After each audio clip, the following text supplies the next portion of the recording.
Chapter 1. The Letter. Mr. Hercule Poirot, you think you are very clever at solving mysteries that are too difficult for our poor, stupid British police. My name is Captain Arthur Hastings. My wife and I have a large farm in South America. But before I was married, I lived in London. There I helped my friend, the famous Belgian detective Hercule Poirot, solve many crimes. Poirot used to work with the police in Belgium, but he retired several years ago. Since retiring, though, he has become a very successful private detective. When the British police have a difficult crime which they cannot solve, they often ask Poirot to help them. In June 1935, I came back to Britain for 6 months on business, while my wife stayed in South America to manage the farm. I didn't know that during that time I was going to work with my old friend Poirot again. Most of this story is my own personal experience. Sometimes, though, I have included information about events when I was not present myself. But I believe I have described the thoughts and feelings of the other people in the story correctly. Poirot has seen my work and agrees that I have. In my opinion, Poirot used his skills in a most clever and unusual way to solve a number of crimes which were different from any others that he had worked on. I shall call these crimes the ABC murders. After arriving in England, I went almost immediately to visit Poirot. He had moved to a new flat in London and was very pleased to see me. "You're looking wonderful, Poirot," I said. "You haven't aged at all. In fact, if it were possible, I would say that you have fewer grey hairs than the last time I saw you." Poirot smiled. "And why is that not possible? It is quite true." "Do you mean your hair is turning from grey to black, instead of from black to grey?" I said in surprise. "That's very strange. It seems against nature." "As usual, Hastings," said Poirot, "you have a beautiful and unsuspicious mind. You have not changed over the years. You notice a strange fact and explain it in the same breath without noticing that you are doing so." Poirot walked into his bedroom and returned with a bottle in his hand. I looked at it. Then I understood. It was a bottle of black hair colouring. "Poirot," I cried, "you've coloured your hair!" "Ah, you begin to understand," said Poirot. "I suppose next time I come home I shall find you wearing a false moustache. Or are you wearing one now?" Poirot looked shocked. He has a large black moustache, which he is very proud of.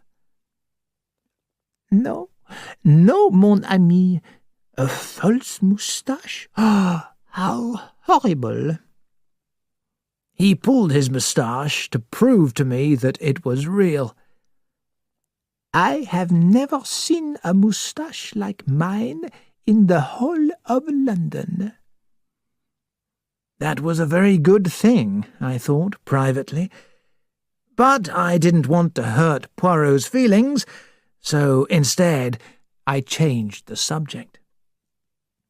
"Are you still working?" I asked. "I know you actually retired years ago." "Yes, it is true," replied Poirot. "I tried to grow vegetables instead. But immediately a murder happened, and I had to forget about the vegetables. And since then, whenever I say that a case will be my last, it is not. Each time I say, this is the end. But then something else happens. But I must say, my friend, that I do not like retirement at all. If I do not use my brain, it will stop working." "I see," I said. "So you still use your brain sometimes?" "Exactly. But I choose my cases very carefully. You know, Hastings, in many ways, I think you bring me luck." "Really?" I said. "In what ways?" "As soon as I heard you were coming, I said to myself, something will happen. Hastings and I will hunt criminals again together, just like the old days. But if so, it must not be ordinary business. It must be something—" He waved his hands excitedly. "Something very fine and special." "Well," I said at last, smiling, "has this excellent crime happened yet?" "Pas encore. At least—" Poirot paused, and a look of worry came over his face. His voice sounded so strange that I looked at him in surprise. Suddenly, he crossed the room to a desk near the window. There were papers arranged carefully inside. He took one out, then passed it to me. "Tell me, mon ami," he said, "what do you think of this?" I took it from him with interest. It was a letter which had been typed on thick white notepaper. "Mr. Hercule Poirot, you think you are very clever at solving mysteries that are too difficult for our poor, stupid British police. Let us see, Mr. Clever Poirot, just how clever you can be. Perhaps you'll find this problem too difficult. Watch out for Andover on the 21st of the month. Yours, ABC." I looked at the envelope. The address was typed too. "The postmark is London WC1, said Poirot. "Well, what is your opinion?" I handed the letter back to him. "It's from a madman, I suppose," I said. "That is all you can say?" "Well, doesn't it sound like a madman to you?" "Yes, my friend, it does." His voice was serious. I looked at him in surprise. "You're worried, Poirot." "A madman, mon ami, is a serious matter. A madman is a very dangerous thing." "Yes, of course, that's true. I hadn't thought about that. But it sounds more like a rather stupid kind of joke. Perhaps the sender was drunk." "You may be right, Hastings." "What have you done about it?" I asked. "What can one do? I showed the letter to our good friend, Chief Inspector Japp. He thought the same as you, that it was a stupid joke. They get letters like these every day at Scotland Yard. I too have received them before, but there is something about that letter, Hastings, that I do not like." Poirot shook his head. Then he picked up the letter and put it in the desk. "If you really think it's serious, can't you do something?" I asked. "As always, you are a man who wants action. But what can we do? The police have seen the letter, but they too will do nothing. There are no fingerprints on it. There are no clues to the possible writer." "In fact, there is only your own feeling." "Not feeling, Hastings. Feeling is a bad word. It is my knowledge, my experience, that tells me something about that letter is wrong." He waved his hands about, then shook his head again. "Well," I said, "the 21st is Friday. If a big robbery happens near Andover, then—" "Ah, what a good thing that would be." "A good thing?" I stared in surprise. The word seemed to be a very strange one to use.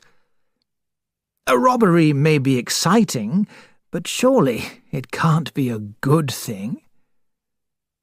Poirot shook his head. "You don't understand, my friend.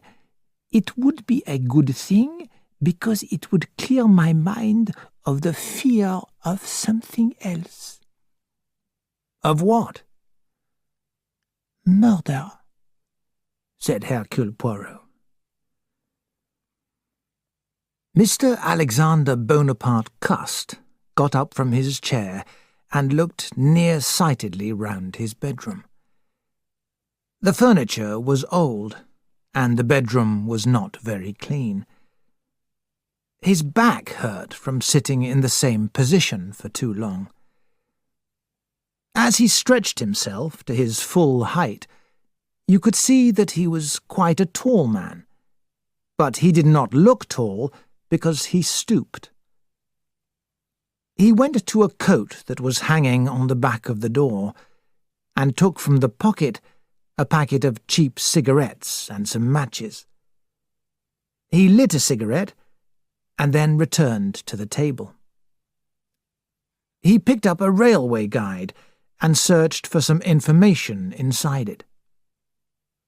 Then he looked at a typewritten list of names. With a pen, he made a mark against one of the first names on the list. It was Thursday, the 20th of June. I had forgotten about the anonymous letter which Poirot had received, and the importance of the 21st. On the 22nd, Poirot received a visit from Chief Inspector Japp of Scotland Yard. We had known the inspector for many years, and he welcomed me warmly. "What a surprise!" he cried. "It's just like the old days seeing you with Monsieur Poirot again. You're looking well, too. Your hair is just getting a little thin. Well, that's what happens to all of us." I always brushed my hair carefully across the top of my head, so I wasn't very pleased that Inspector Japp had noticed my thinning hair, but I decided not to get upset. "Yes, we're all getting older," I agreed. "Except for Monsieur Poirot," said Japp, smiling at my friend.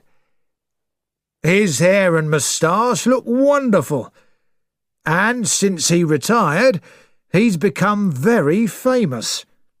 Train mysteries, air mysteries, high society deaths.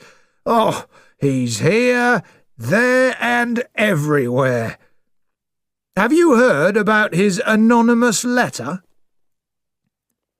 I showed it to Hastings the other day, said Poirot. Of course, I said. I'd completely forgotten about it.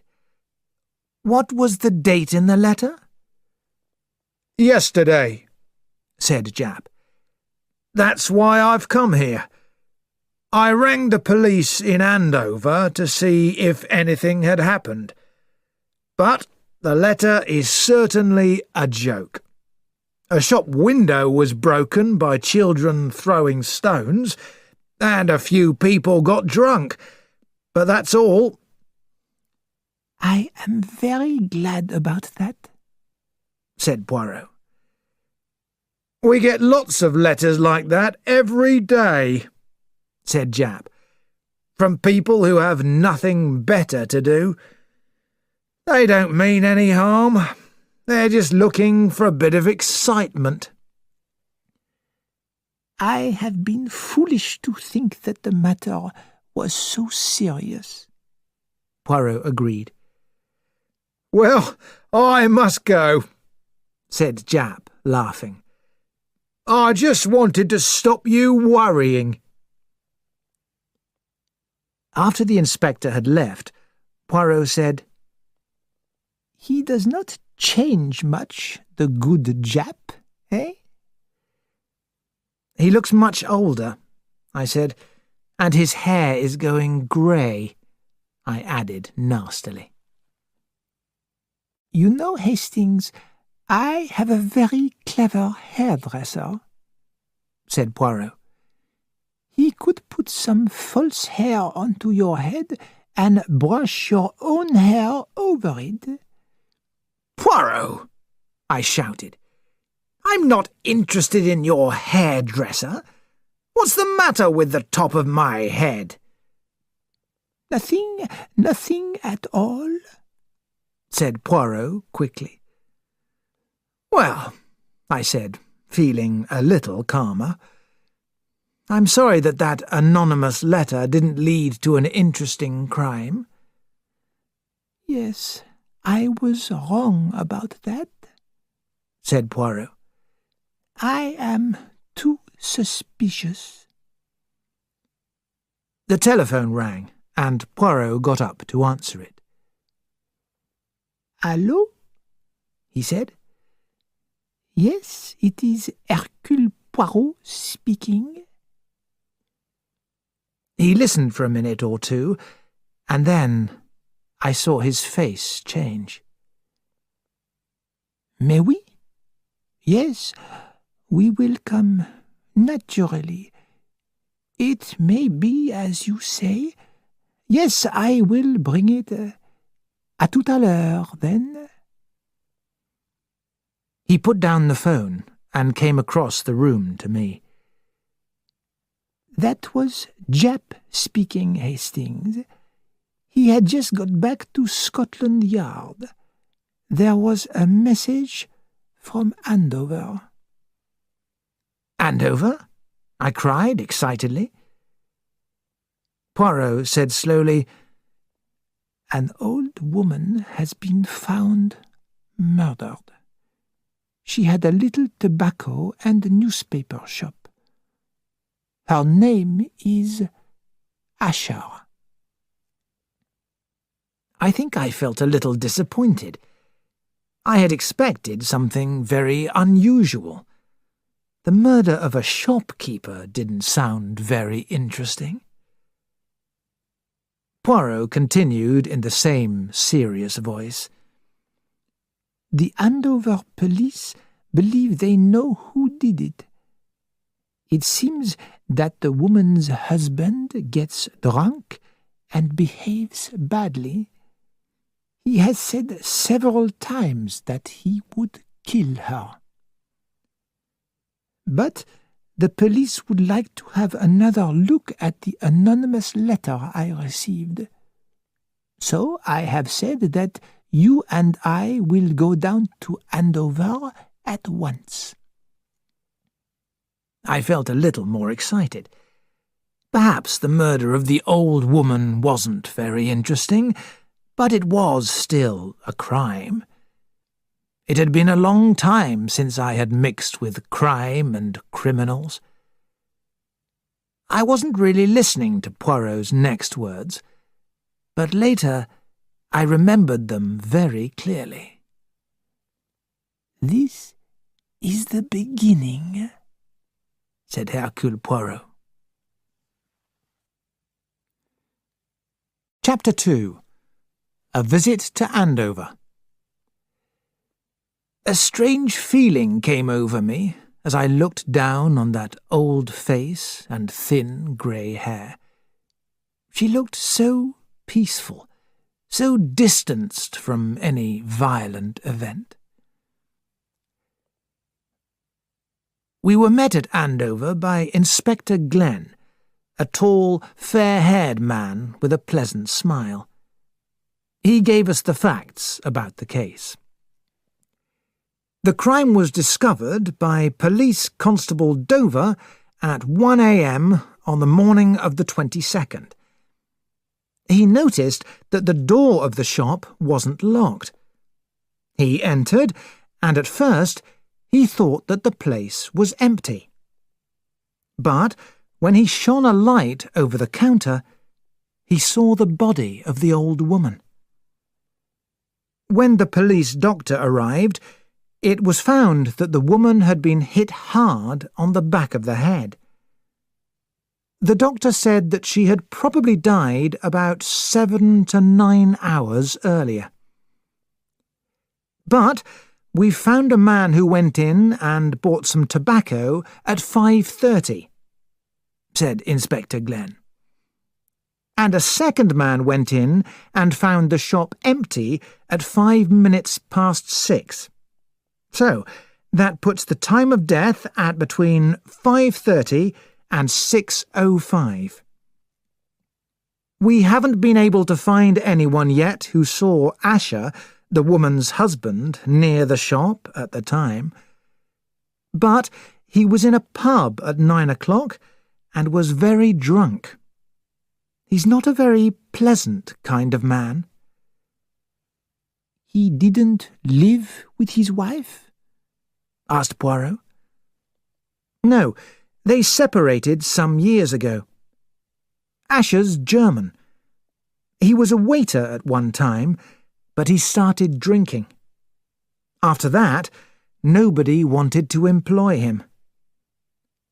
His wife worked as a cook housekeeper to an old lady. When the woman died, she left Mrs. Asher some money, and Mrs. Asher started this tobacco and newspaper business. Asher used to come round and cause problems for her, so she gave him a small amount of money every week to make him go away." "Had they any children?" asked Poirot. "No, there's a niece. She's working as a maid near Overton." "And you say that this man Asher used to threaten his wife?" "That's right. He was terrible when he was drunk, threatening to kill her." "Was anything missing from the shop?" asked Poirot. "Nothing. No money was taken. No signs of robbery." "You think that this man Asher came into the shop drunk, started threatening his wife, and finally struck her down?" "It seems the most likely solution," said the inspector. "But I'd like to have another look at that letter you received. I was wondering if Asher wrote it." Poirot handed over the letter, and the inspector read it. "I don't think it's from Asher," he said at last. I don't think that he would use the words "our British police." It's good quality paper, too. It's strange that the letter should say the 21st of the month. Of course, it might be coincidence. That is possible, yes, said Poirot. But I don't like this kind of coincidence, Mr. Poirot. ABC. Who could ABC be? We'll see if Mary Drower, that's Mrs. Asher's niece, can give us any help. It's a strange business. A constable came in. Yes, Briggs, what is it? It's the man Asher, sir. We've found him. Right, bring him in here. Where was he? Hiding down by the railway. Franz Asher was a very unattractive man. He was crying and threatening us at the same time. He looked at each of our faces in turn. What do you want with me? You should be ashamed to bring me here. You are pigs. How dare you do this? His voice changed suddenly. No, I do not mean that. You would not hurt a poor old man, not be hard on him. Everyone is hard on poor old Franz. Poor old Franz. Mr. Asher started to cry. Stop that, Asher, said the inspector. Control yourself. You're not in any trouble yet. If you didn't kill your wife... Asher interrupted him, his voice almost a scream. I did not kill her. I did not kill her. It is all lies. You are English pigs, all against me. I would never kill her. Never. You often threatened to kill her, Asher? No, you do not understand. That was just a joke between Alice and me. A strange kind of joke. Where were you yesterday evening, Asher? I did not go near Alice. I was with friends, good friends. We were drinking at the 7 Stars and then at the Red Dog. Dick Willows, he was with me, and old Curdy, and George, and Platt. It is the truth that I am telling you. Take him away, Inspector Glenn said to Constable Briggs. Hold him on suspicion of murder. I don't know what to think, he said as the unpleasant, shaking old man was taken out. If the letter didn't exist, I'd say he did it. What about the men he talked about? Asked Poirot. A bad crowd, all ready to tell lies. But it's important to find out whether anyone saw him near the shop between 5:30 and 6. Poirot shook his head thoughtfully. You are sure nothing was taken from the shop? He asked. Perhaps a packet or two of cigarettes, but that's not a reason for murder. And there was nothing different about the shop? Nothing new there? There was a railway guide, said the inspector. It was open and turned face down on the counter. It appeared that someone had looked up the trains from Andover, either the old woman or a customer. Did she sell that type of thing? Asked Poirot. The inspector shook his head. She sold cheap timetables. This was a big one, the kind of guide that only a big shop would sell. A light came into Poirot's eyes. He bent forward. A railway guide, you say? What kind? Was it an ABC? Yes, said the inspector. It was an ABC.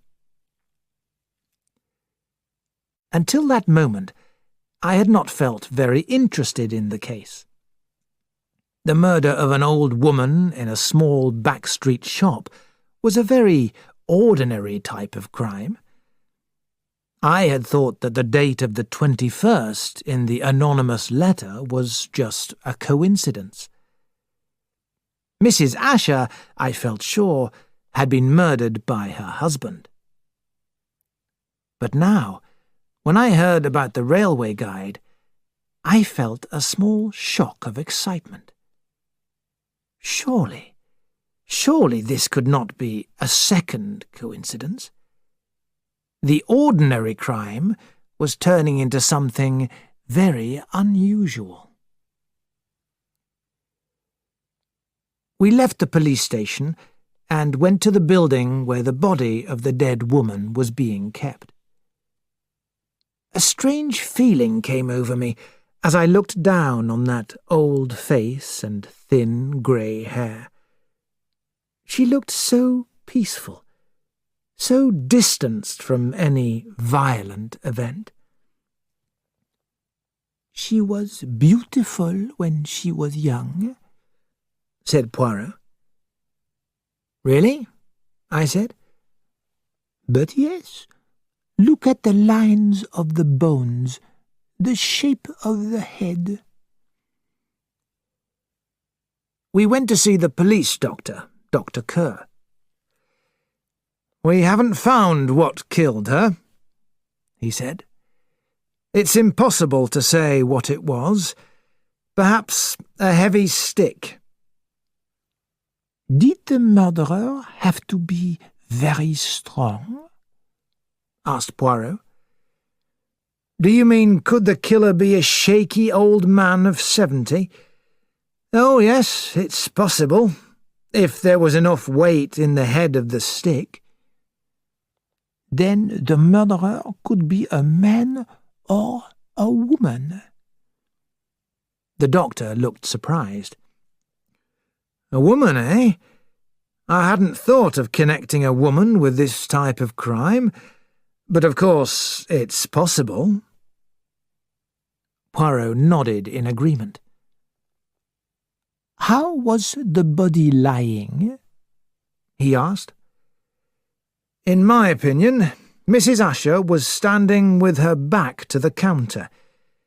The murderer hit her on the back of the head, and she fell down behind the counter, so she couldn't be seen by anybody entering the shop.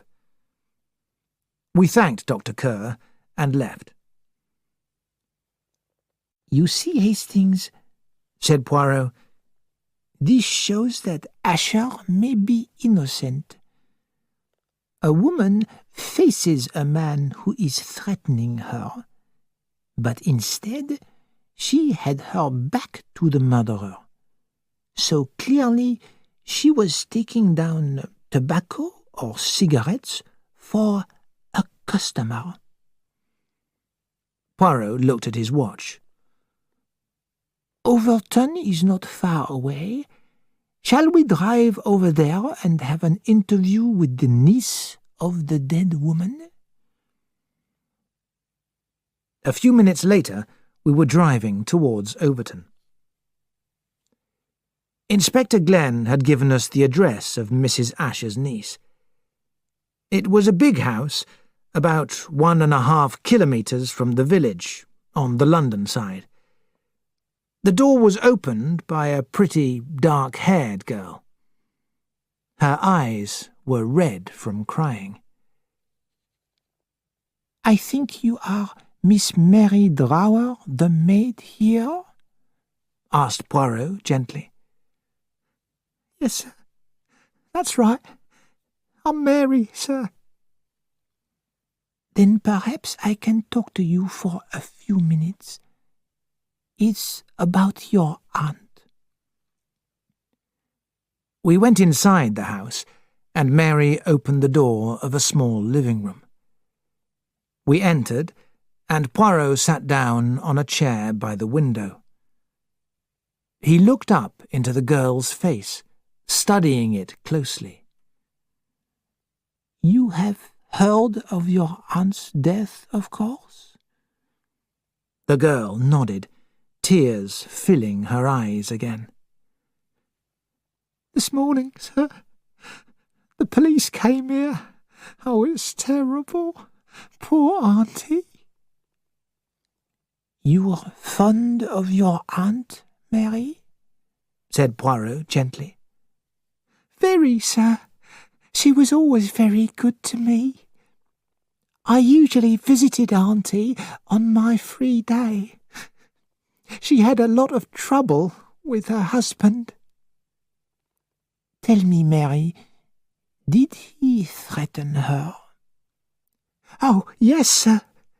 He used to say he would cut her throat and things like that. So you are not very surprised when you learned what had happened? Oh, but I was, Mary replied. You see, sir, I never thought that he meant it. And auntie wasn't afraid of him. He was afraid of her. Ah, said Poirot. So, supposing someone else killed her, have you any idea who that person could be? I've no idea, sir, said Mary in great surprise. It doesn't seem likely.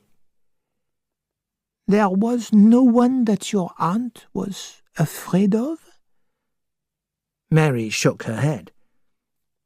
Auntie wasn't afraid of people. Did she ever get anonymous letters? Letters that weren't signed, or were only signed with letters like ABC? Mary shook her head in surprise. Poirot got up.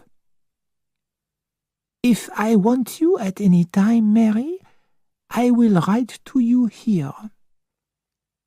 Actually, sir, I'm going to leave this job.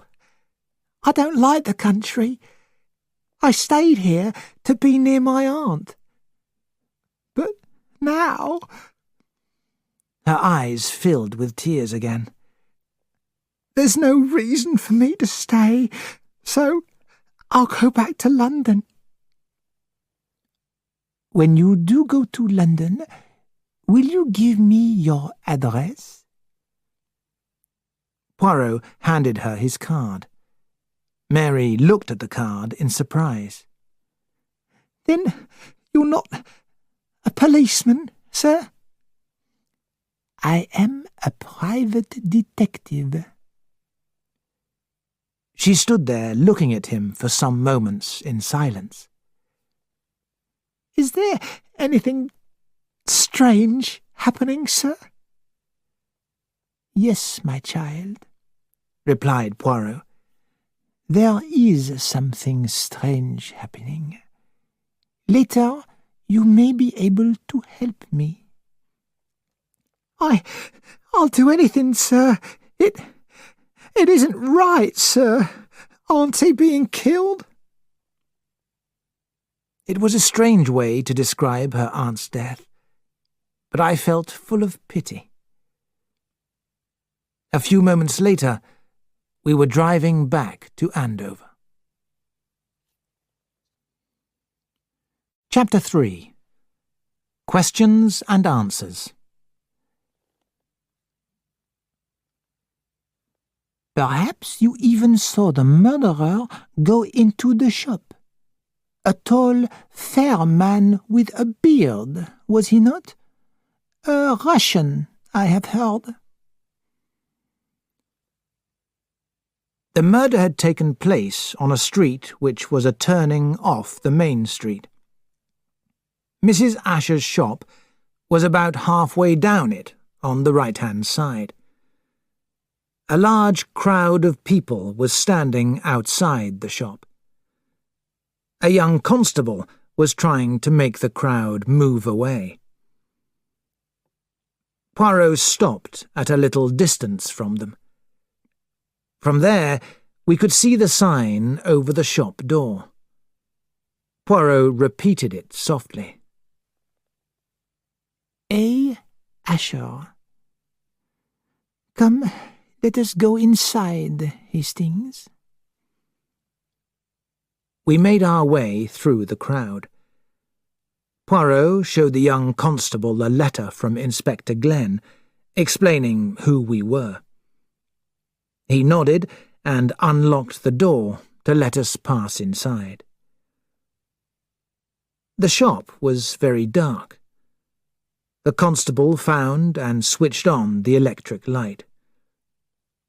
There were a few cheap magazines lying about, and newspapers from the day before, all dusty.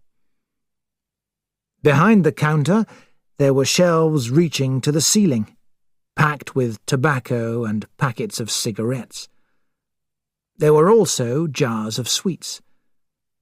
It was an ordinary little shop, like thousands of others. She was down behind the counter, the constable explained in a slow voice. The doctor says she never knew what hit her. She was probably reaching up to one of the shelves. There was nothing in her hand? Asked Poirot. No, sir, but there was a packet of cigarettes down beside her. Poirot nodded. His eyes moved round the small shop, noting everything. And the railway guide was where? Here, sir. The constable pointed out the place on the counter. It was open at the right page for Andover and lying face down. Were there any fingerprints? I asked. There were none on the railway guide, sir. There were lots on the counter itself. Were there any of Asher's among them? Asked Poirot. Too soon to say, sir. Poirot nodded again, then asked if the dead woman lived over the shop. Yes, sir. You go through that door at the back, sir. Poirot passed through the door, and I followed him. Behind the shop there was a small room which was both a kitchen and living room. It was tidy and clean, but without much furniture. There were a few photographs on a shelf over the fire. One was of Mary Drower, Mrs. Asher's niece. Another was of a young couple in old-fashioned clothes. The girl looked beautiful, and the young man was handsome. Probably a wedding picture, said Poirot.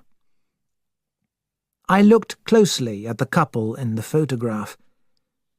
It was almost impossible to recognize the well-dressed young man as Asher. Upstairs there were two more small rooms. One had been the dead woman's bedroom.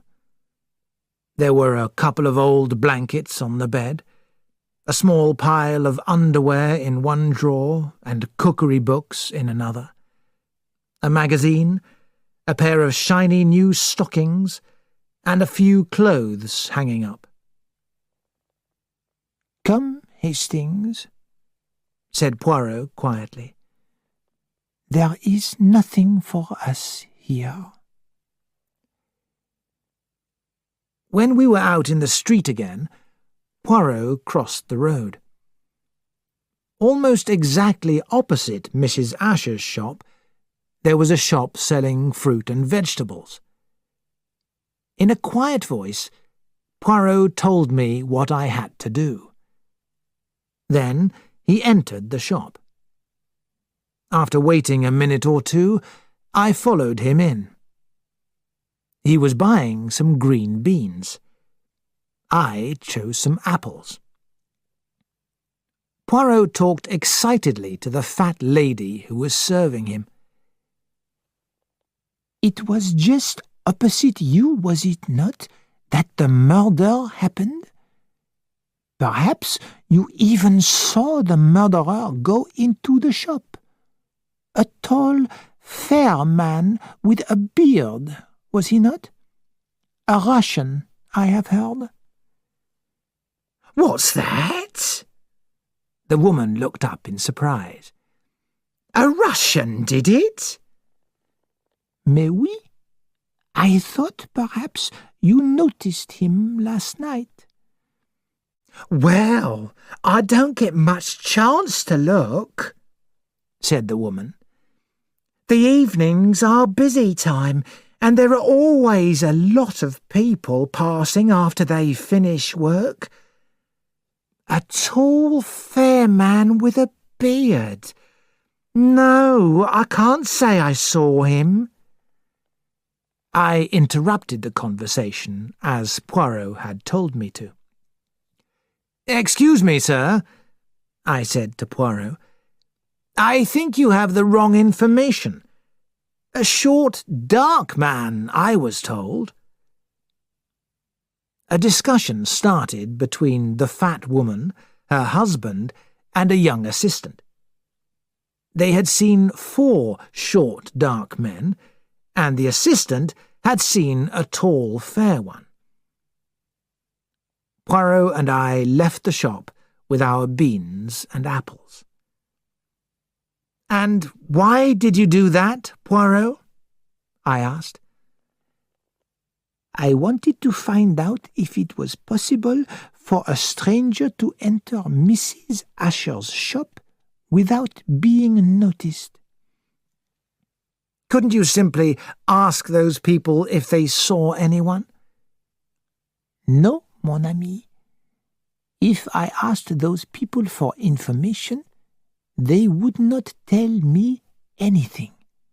But when I made a statement, they started to talk.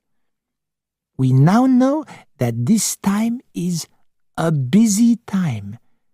There are a lot of people on the streets.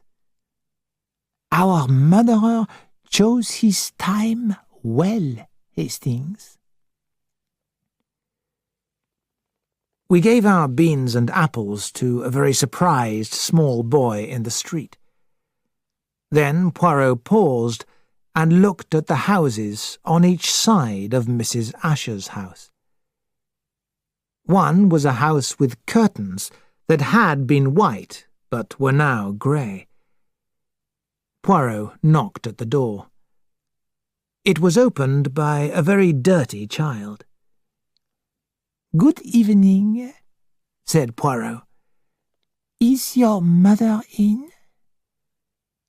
The child stared at us for a long time. Then he shouted up the stairs. "Ma'am, you're wanted!" A sharp-faced woman came down the stairs. "You're wasting your time here," she began, but Poirot interrupted her. "Good evening, madame," he said. "I am a newspaper reporter working for the Evening Star. I would like to offer you £5 for some information about your neighbour, Mrs. Asher." As soon as Poirot talked about money, the woman became more pleasant. "I'm sorry I spoke so crossly just now," she said, "but a lot of men come along and try to sell me things. cleaning products, stockings, bags, and other silly things. They all seem to know my name, too, Mrs. Fowler." "Well, Mrs. Fowler," said Poirot, "you only have to give me some information. Then I'll write a report of the interview." Mrs. Fowler began to talk about Mrs. Asher. She had had a lot of trouble with Franz Asher. Everyone knew that. But she hadn't been afraid of him. Had Mrs. Asher ever received any strange letters, Poirot asked? Letters without a signature? Mrs. Fowler didn't think so. Had Mrs. Fowler seen a railway guide, an ABC, in Mrs. Asher's home? Mrs. Fowler replied that she hadn't. Had anyone seen Asher go into the shop the evening before? Again, Mrs. Fowler said no. Poirot paid her the £5, and we went out into the street again. "That was rather an expensive interview, Poirot," I said. "Do you think she knows more than she told us?" "My friend, we are in the strange position of not knowing what questions to ask," replied Poirot. "Mrs. Fowler has told us all that she thinks she knows. In the future, that information may be useful for us." I didn't understand what Poirot meant, but at that moment we met Inspector Glenn. He was looking rather unhappy. He had spent the afternoon trying to get a list of people who had been seen entering the tobacco shop. "And nobody has seen anyone?" asked Poirot. "Oh, yes, they have. 3 tall men, 4 short men with black moustaches, 2 beards, 3 fat men, all strangers, and all looking like criminals." Poirot smiled. "Does anyone say that they have seen the man Asher?" "No, they don't. And that's another reason why he might be innocent. I've just told the Chief Constable that I think this is a job for Scotland Yard. I don't believe it's a local crime." Poirot said seriously, "I agree with you." The inspector said, "You know, Monsieur Poirot, it's a nasty business. I don't like it." We had 2 more interviews before returning to London. The first was with Mr. James Partridge, who had bought something from Mrs. Asher at 5:30. Mr. Partridge was a tidy little man. He worked in a bank and wore glasses on the end of his nose. He was very exact in everything he said. "Mr. Poirot," he said, looking at the card my friend had handed to him. "From Inspector Glenn. What can I do for you, Mr. Poirot?" "I understand that you were the last person to see Mrs. Asher alive." Mr. Partridge placed the ends of his fingers together and stared at Poirot. "That is not certain, Mr. Poirot," he said. "It's possible that there were other customers after me." "If there were, they have not reported it," said Poirot. "But you, I understand, went to the police without waiting to be asked." "Certainly I did.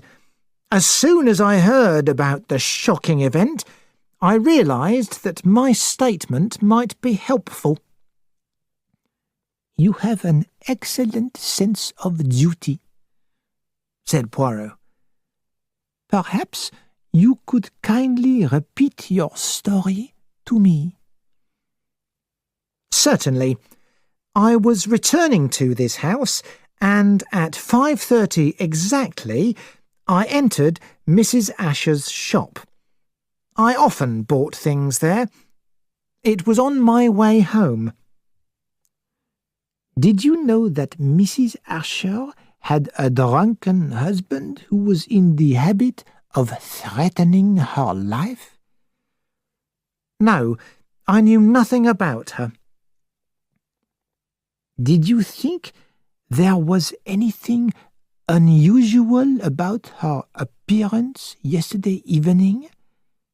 Did she seem different from usual?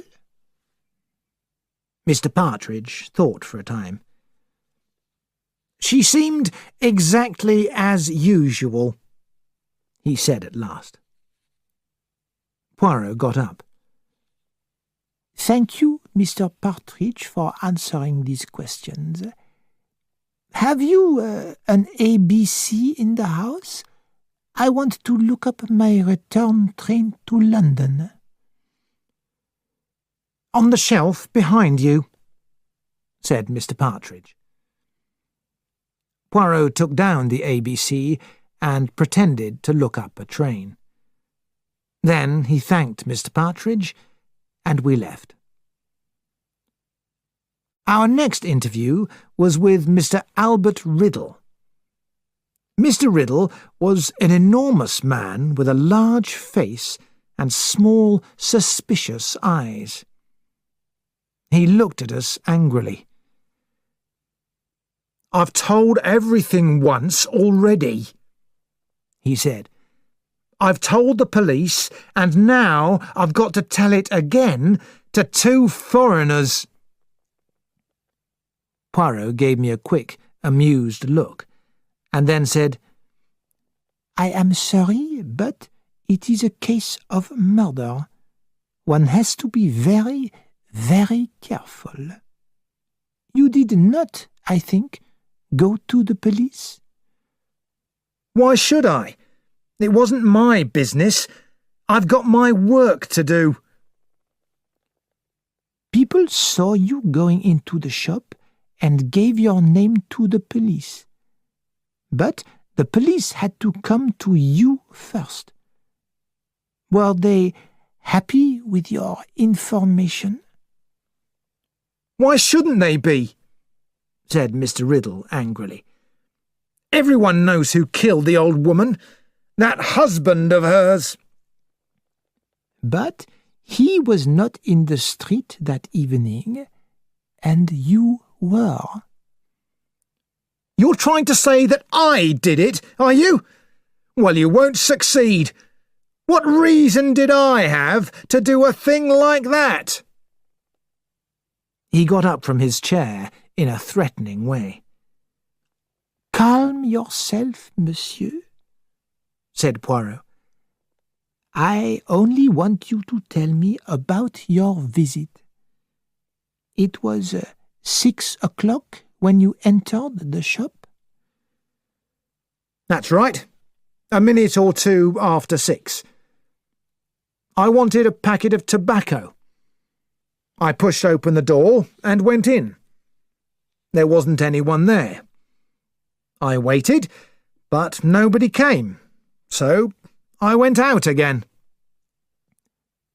You didn't see the body behind the counter? No. Was there a railway guide lying about? Yes, there was, face down. I thought perhaps the old woman had to go somewhere by train and forgot to lock the shop. Perhaps you picked up the railway guide and moved it along the counter? I didn't touch it. I did just what I said, said Mr. Riddle angrily. And you did not see anyone leaving the shop before you got there? No. Why are you trying to fix this murder on me? Poirot got up. Nobody is fixing anything on you. Yet. Bonsoir, monsieur. Poirot went out into the street, and I followed him. He looked at his watch. If we are quick, my friend, we might catch the 7:02 train to London. CD2 Chapter 4 The Second Letter. Poirot turned to me with a worried face. Madness, Hastings, is a terrible thing. I am afraid. I am very much afraid. We were seated in the fast train to London. The train had just left Andover. "Well?" I asked Poirot in a hopeful voice. The murderer, said Poirot, is a man of normal height with red hair. He has a problem with his right foot, and he has a small mark on the skin just below his left shoulder. "Poirot!" I cried in surprise. "How did my clever friend know so much about the murderer?" Then I looked at him again. He had an amused look on his face. "Poirot," I said again, but this time I was disappointed. Mon ami, what do you want? You are expecting me to be like Sherlock Holmes. But this is the truth. I do not know what the murderer looks like, where he lives, or how he can be found. "It's a pity that he didn't leave a clue," I said. Well, my friend, there is the railway guide. The ABC, that is a clue. "Do you think he left it by mistake?" Of course not. He left it on purpose. The fingerprints tell us that. "But there weren't any on it." That is what I mean. Since there are no fingerprints on the ABC, it was carefully cleaned. So, our murderer left it there for a purpose. Poirot continued slowly. We are faced here with an unknown person. In one way, we know nothing about him. But in another way, we know a lot about him. He has a typewriter, and he buys good quality paper. And we can ask ourselves some useful questions. Why the ABC? Why Mrs. Asher? Why Andover? "The woman's past life seems simple enough," I said thoughtfully. "The interviews with those two men were disappointing. They couldn't tell us anything more than we knew already." But there is a possibility that the murderer lives in or near Andover, said Poirot. And these two men were in the shop when the murder took place. But, personally, Hastings, I think the murderer came from outside. And we must not forget that perhaps it was a woman. The method of attack is a man's, but anonymous letters are written by women more often than by men. I was silent for a few minutes. Then I said, "What do we do next?" "Nothing," said Poirot, smiling at me. "Nothing?" Again, I heard the disappointment in my voice. "Am I a magician? What do you want me to do? The police are doing everything they can. They will discover anything that can be discovered." In the days that followed, I found that Poirot was strangely unwilling to talk about the case. In my own mind, I was afraid that I knew the reason why. Poirot hadn't been able to solve the murder of Mrs. Asher. My friend was used to success, and he found failure very difficult. So difficult that he didn't even want to talk about it. The crime received very little attention in the newspapers. There was nothing exciting or unusual about the murder of an old woman. The newspapers soon found more exciting subjects to write about.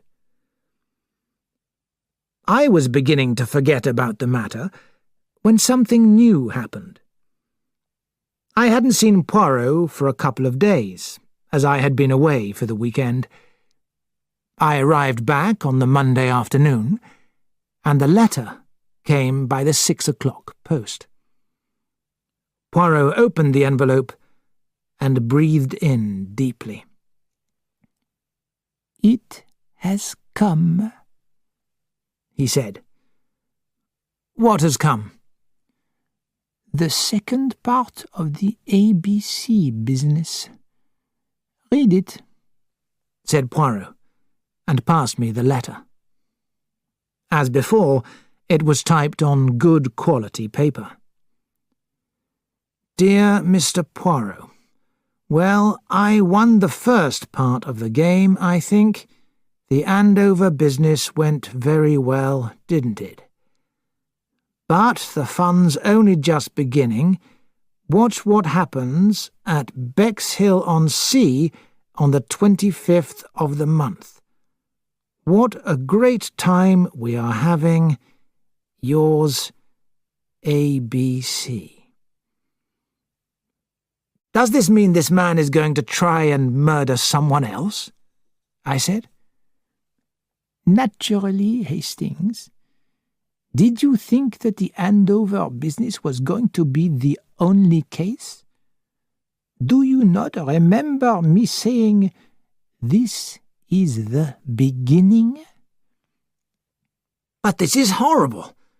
We're facing a mad killer."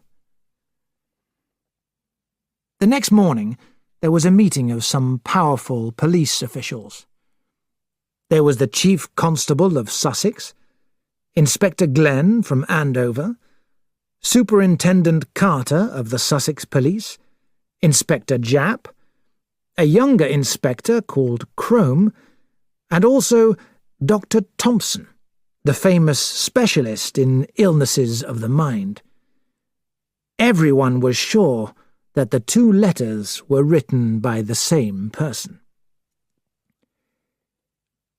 "We've now got definite warning of a second crime which is going to take place on the 25th, the day after tomorrow, in Bexhill.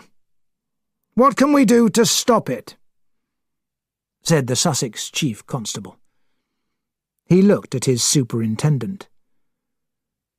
The superintendent shook his head. "It's difficult, sir. There's not the smallest clue about who the victim will be. What can we do?"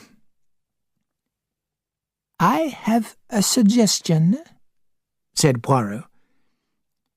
"I think it is possible that the surname of the intended victim will begin with the letter B.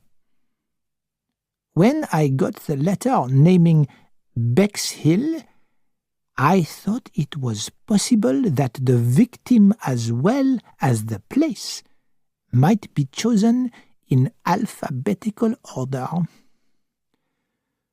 It's possible, said the doctor. On the other hand, it may be that the name Asher was a coincidence. Remember that we are facing a madman. He hasn't given us any clue about his motive. Does a madman have motives, sir? Asked the superintendent. Of course he does, said the doctor. I'll keep a special watch on anyone connected with the Andover business, said Inspector Glenn. Partridge and Riddle, and of course Asher himself. If they show any sign of leaving Andover, they'll be followed. Later, Poirot and I walked along by the river. Poirot, I said, surely this crime can be stopped.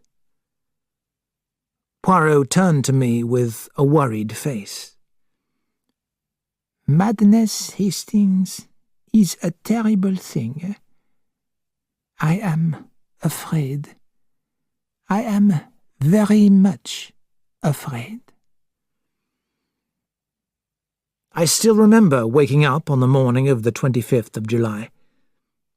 It was about 7:30. Poirot was standing by my bedside, gently shaking me by the shoulder. I looked at his face and was awake at once. "What is it?" I asked, sitting up quickly. "It has happened," Poirot said. "What?" I cried. "You mean... But today is the 25th. "It took place last night. I mean, in the early hours of this morning." I jumped out of bed and got dressed quickly. Poirot had just had a telephone call from Bexhill-on-Sea. He told me what had happened.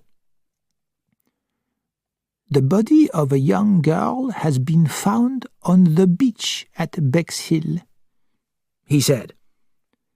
"She is Elizabeth Barnard, a waitress in one of the cafes. According to the medical examination, the time of death was between 11:30 p.m. and 1 a.m. An ABC open at the trains to Bexhill was found under the body." 20 minutes later, we were in a fast car crossing the Thames on our way out of London. Inspector Crome was with us. He was officially in charge of the case. Crome was a very different type of officer from Japp. He was much younger and seemed to think that he was a better detective than Poirot. "If you want to ask me anything about the case, please do," he said. "You have not, I suppose, a description of the dead girl?" asked Poirot. "She was 23 years old and was working as a waitress at the Orange Cat Cafe." "Pas ça. I wondered if she was pretty." "I have no information about that," said Inspector Crome rather coldly. A look of amusement came into Poirot's eyes. "It does not seem to you important, but for a woman it is very important." There was a short silence. Then Poirot opened the conversation again. "Were you informed how the girl was murdered?" "She was strangled with her own belt," replied Inspector Crome. Poirot's eyes opened very wide. "Ah," he said. "At last we have a piece of information that is very definite. That tells one something, does it not?" At Bexhill we were greeted by Superintendent Carter. With him was a pleasant-faced, intelligent-looking young inspector called Kelsey. "We've told the girl's mother and father about her death," said the superintendent. "It was a terrible shock to them, of course. There's also a sister, a typist in London. We've communicated with her, and there's a young man. In fact, the girl was supposed to be out with him last night." "Any help from the ABC guide?" asked Crome. "It's there." The superintendent nodded towards the table. "No fingerprints. It's open at the page for Bexhill. It's a new book, I think. It hasn't been opened much. It wasn't bought anywhere round here." "Who discovered the body, sir?" "A retired army officer who was walking his dog at about 6 a.m. "Well, sir, I'd better start the interviews," said Crome. "There's the cafe and the girl's home. I'd better go to both of them. Kelsey can come with me." "And Mr. Poirot?" asked the superintendent. "I will go with you," said Poirot to Crome. Crome, I thought, looked a little annoyed. We went to the Orange Cat, a small tea-room by the sea. It served coffee, tea, and a few lunch dishes. Coffee was just being served. The manageress took us into a very untidy back room. "Miss, Marion?" asked Crome. "That is my name," said the manageress in a high voice. "This is a very upsetting business, most upsetting." "What can you tell me about the dead girl, Miss Marion?" asked Kelsey. "Had she worked here for a long time?" "This was the second summer. She was a good waitress." "She was, pretty, yes?" asked Poirot. "She was a nice, clean-looking girl," replied Miss Marion. "What time did she finish work last night?" Poirot continued. 8 o'clock. We close at 8. "Did she tell you how she was going to spend the evening?" "Certainly not," said Miss Marion. She looked shocked. "How many waitresses do you employ?" 2 normally, and an extra 2 from the 20th of July until the end of August. Miss Barnard was one of the regular waitresses." "What about the other one?" "Miss Higley. She's a very nice young lady." "Perhaps we had better ask her some questions." "I'll send her to you," said Miss Marion. "Please be as quick as possible. This is the busiest time for morning coffees." Miss Marion left the room. A few minutes later, a rather fat girl with dark hair and a pink face came in. "Miss Higley," asked the inspector, "you knew Elizabeth Barnard?" "Oh, yes, I knew Betty. Isn't it awful? Betty. Betty Barnard. Murdered." You knew the dead girl well? Asked Crome. Well, she's worked here longer than I have. I only came this March. She was here last year. She was rather quiet.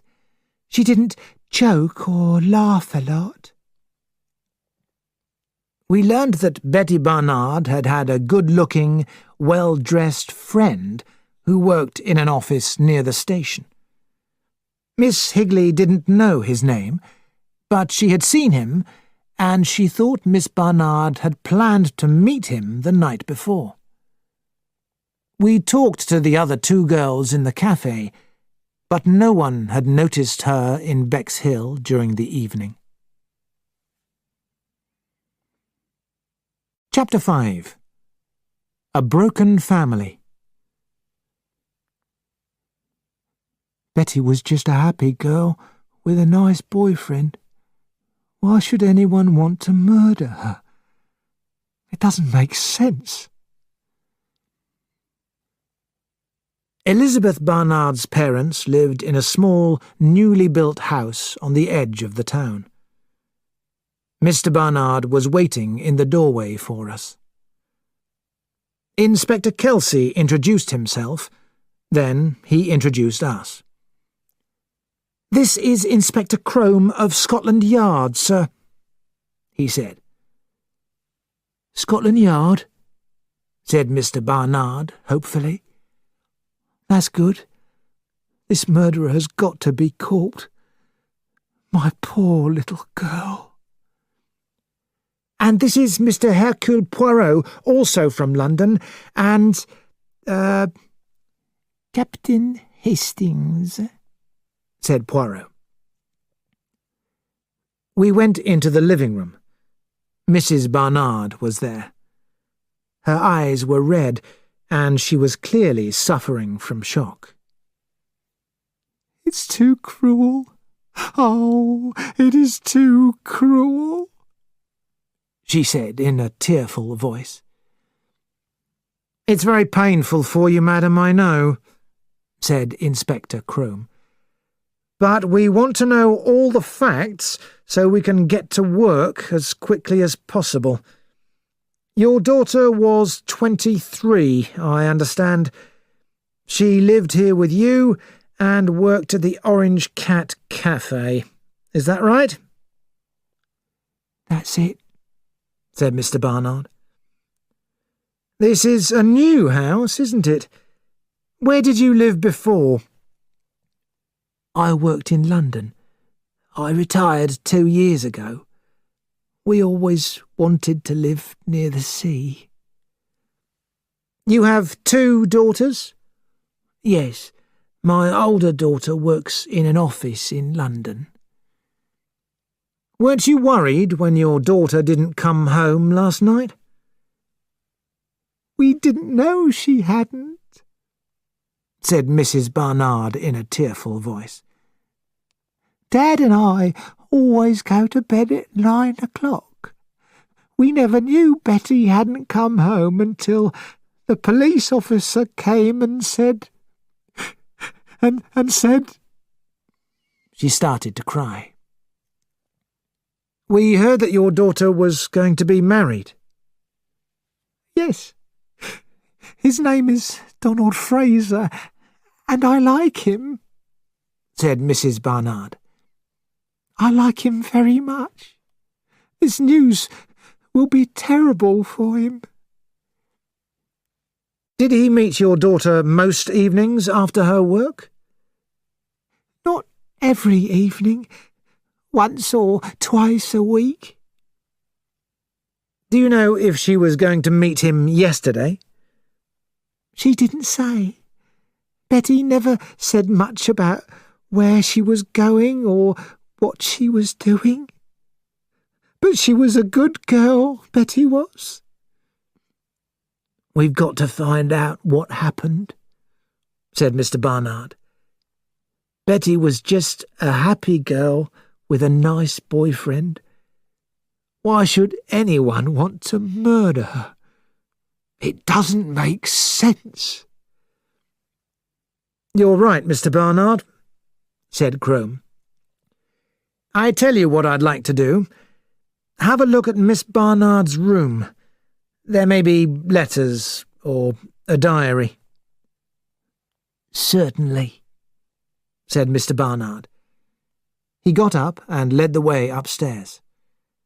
Crome followed him, then Poirot, then Kelsey. I was at the back. I paused for a minute on the stairs. As I did so, a taxi stopped outside and a girl jumped out. She paid the driver and hurried up the path, carrying a small suitcase. As she entered, she saw me and stopped. "Who are you?" she said. I came down a few steps. I felt embarrassed about how exactly to reply. Should I give my name, or say that I had come here with the police? "Oh well," said the girl. "I can guess." She pulled off her hat and threw it on the ground. I could see her better now, as she turned a little so the light fell on her. Her hair was black and cut in a modern fashion, and her body was thin. She was not good-looking, but there was something about her that made you notice her. "You are Miss Barnard?" I asked. "I am Megan Barnard. You belong to the police, I suppose."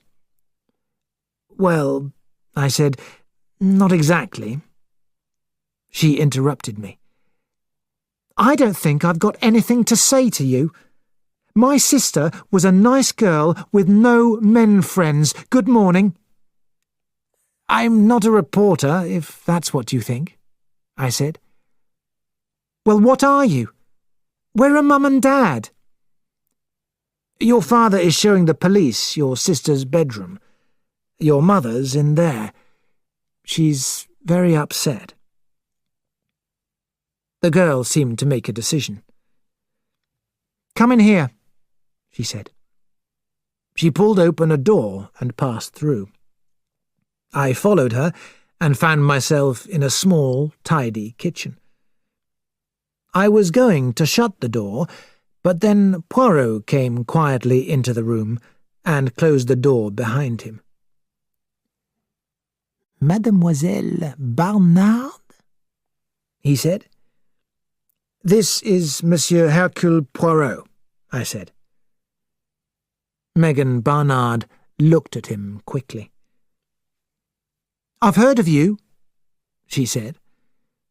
"You're the private detective, aren't you?" She sat down on the edge of the kitchen table. "I don't see what Monsieur Hercule Poirot is doing in our little crime." "Mademoiselle," said Poirot, "I heard what you said just now to my friend Hastings. A nice girl with no men friends. When a young girl is dead, that is the kind of thing that is said. But I should like you to find someone who knew Elizabeth Barnard and who does not know she is dead. Then perhaps I should hear what is useful to me. The truth." Megan Barnard looked at him for a few minutes in silence. When at last she spoke, her words made me jump. "Betty," she said, "was a stupid little fool. I was very fond of her, but I could see that she was very foolish. I even told her that sometimes." "Please tell me exactly what you mean," said Poirot. "I will help you. I heard what you said to Hastings, that your sister was a bright, happy girl with no men friends. It was the opposite that was true, was it not?" Megan said slowly, "Betty was a good girl. I want you to understand that. But she liked being taken out and dancing and all that kind of thing. And she was pretty, yes? This was the third time that I had heard Poirot ask this question. Megan got down from the table and opened her suitcase. She took out a photo and handed it to Poirot. It showed the head and shoulders of a fair-haired girl. She was not beautiful, but she had a cheap kind of prettiness. Poirot handed it back, saying, "You and she do not look like each other, mademoiselle." "Oh, I'm the plain one of the family. I've always known that." "In what way do you think your sister was behaving foolishly?" asked Poirot. "Do you mean, perhaps, in her relationship with Mr. Donald Fraser?" "That's it. Exactly. Don's a very quiet sort of person, but well, naturally, he wouldn't be happy about certain things. And then what, mademoiselle?" Poirot gave her a long, hard look. "I was afraid that he might end the relationship with her, and that would be a pity. He would be a good husband."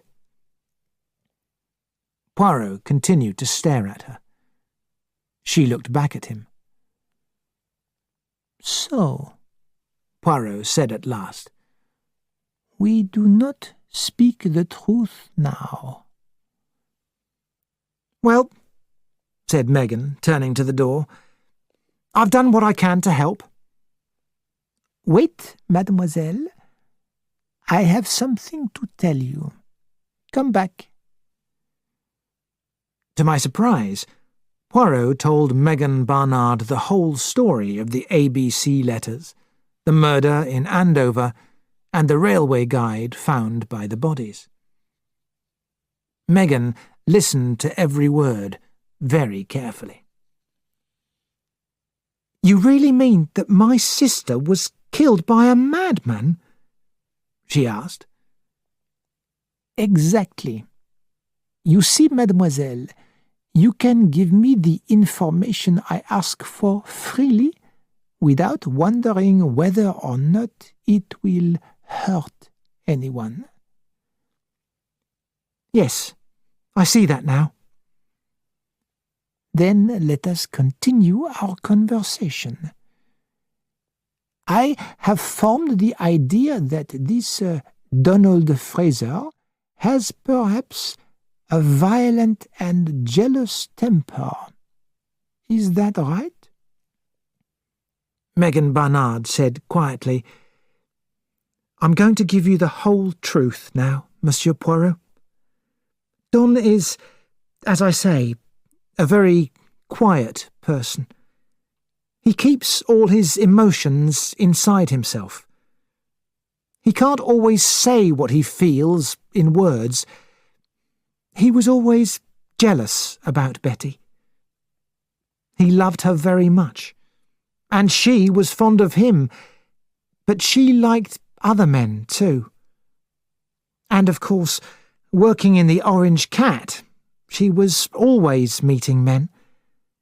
And then perhaps she'd go with them to the cinema. Nothing serious, but she just liked to have fun." "I understand," said Poirot. "Continue." Don couldn't understand why she wanted to go out with other people, and once or twice they had terrible arguments.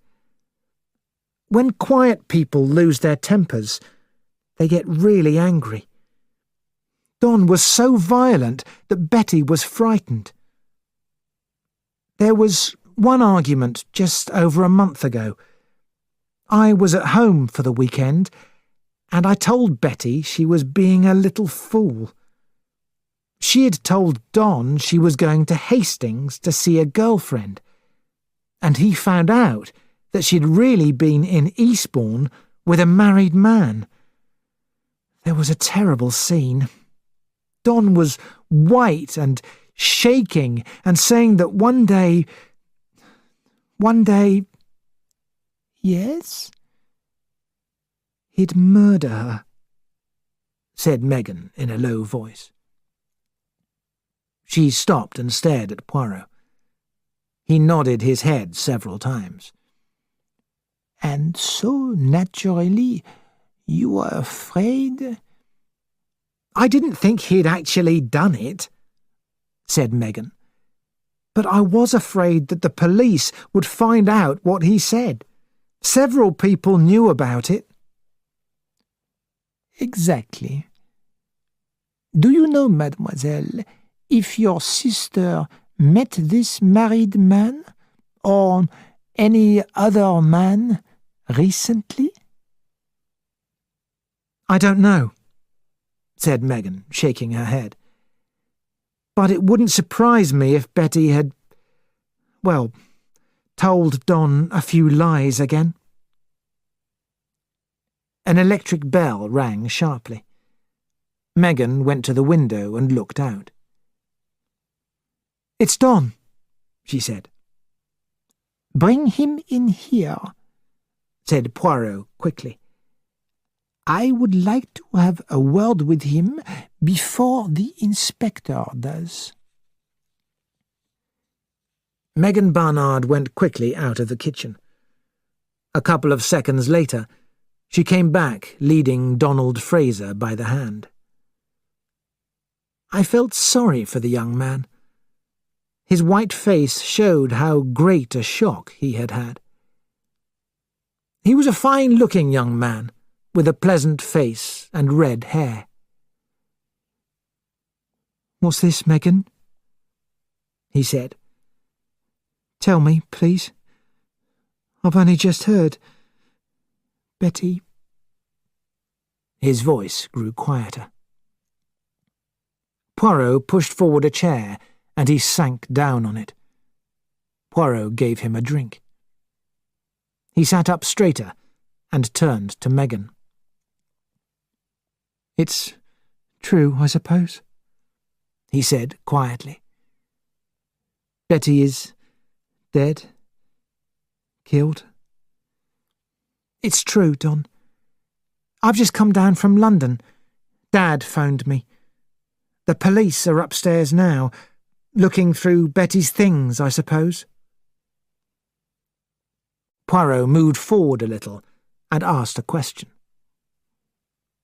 "Did Miss Barnard tell you where she was going last night?" "She told me she was going with a girlfriend to St. Leonard's," replied Fraser. "Did you believe her?" asked Poirot. "What do you mean?" Suddenly Fraser's face looked angry. "Betty Barnard was killed by a madman," said Poirot. "You can only help us to catch him by speaking the exact truth." Donald Fraser turned to Megan. Then he looked suspiciously at Poirot. "Who are you? You don't belong to the police."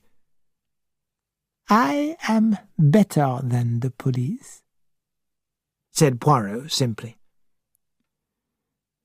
"Well," Donald Fraser said at last, I began to wonder. I was ashamed of myself for being so suspicious, but I was suspicious. I went to St. Leonard's. I got there by 8 o'clock. Then I watched the buses to see if she was in them. But there was no sign of her. I was sure she was with a man. I went to Hastings. I looked in hotels and restaurants and cinemas. It was very foolish. So, in the end, I came back. It was about midnight when I got home. The kitchen door opened. "Oh, there you are," said Inspector Kelsey. Inspector Crome pushed past him. He looked quickly at the two strangers. "Miss Megan Barnard and Mr. Donald Fraser," said Poirot, introducing them. "This is Inspector Crome from London."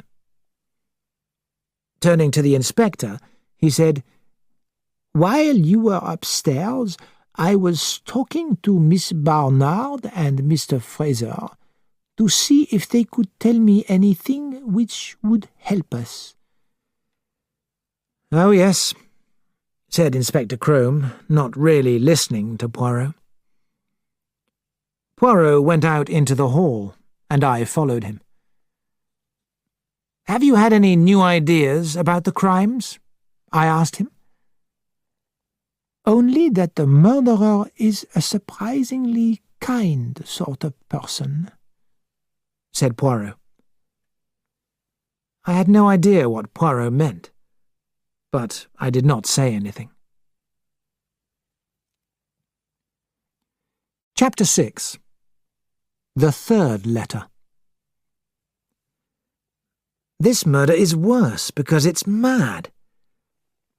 "No, Hastings, it is not worse. It is only more difficult." After the Bexhill murder, we had many more meetings with the police. There was a lot of discussion about whether the general public should be told about the anonymous letters. "If we don't give this madman the satisfaction of telling everyone about him, what's he likely to do?" asked Inspector Crome. "He'll murder someone else," said Dr. Thompson at once. "And if we put everything in the newspapers, then what will he do?" "Same answer. The result's the same. Another crime." "But it seems to me," said Poirot, "that there is one very important clue, the discovery of the motive. He chooses his victims alphabetically, not because he hates them personally. But why is he murdering these people? He is a very kind murderer.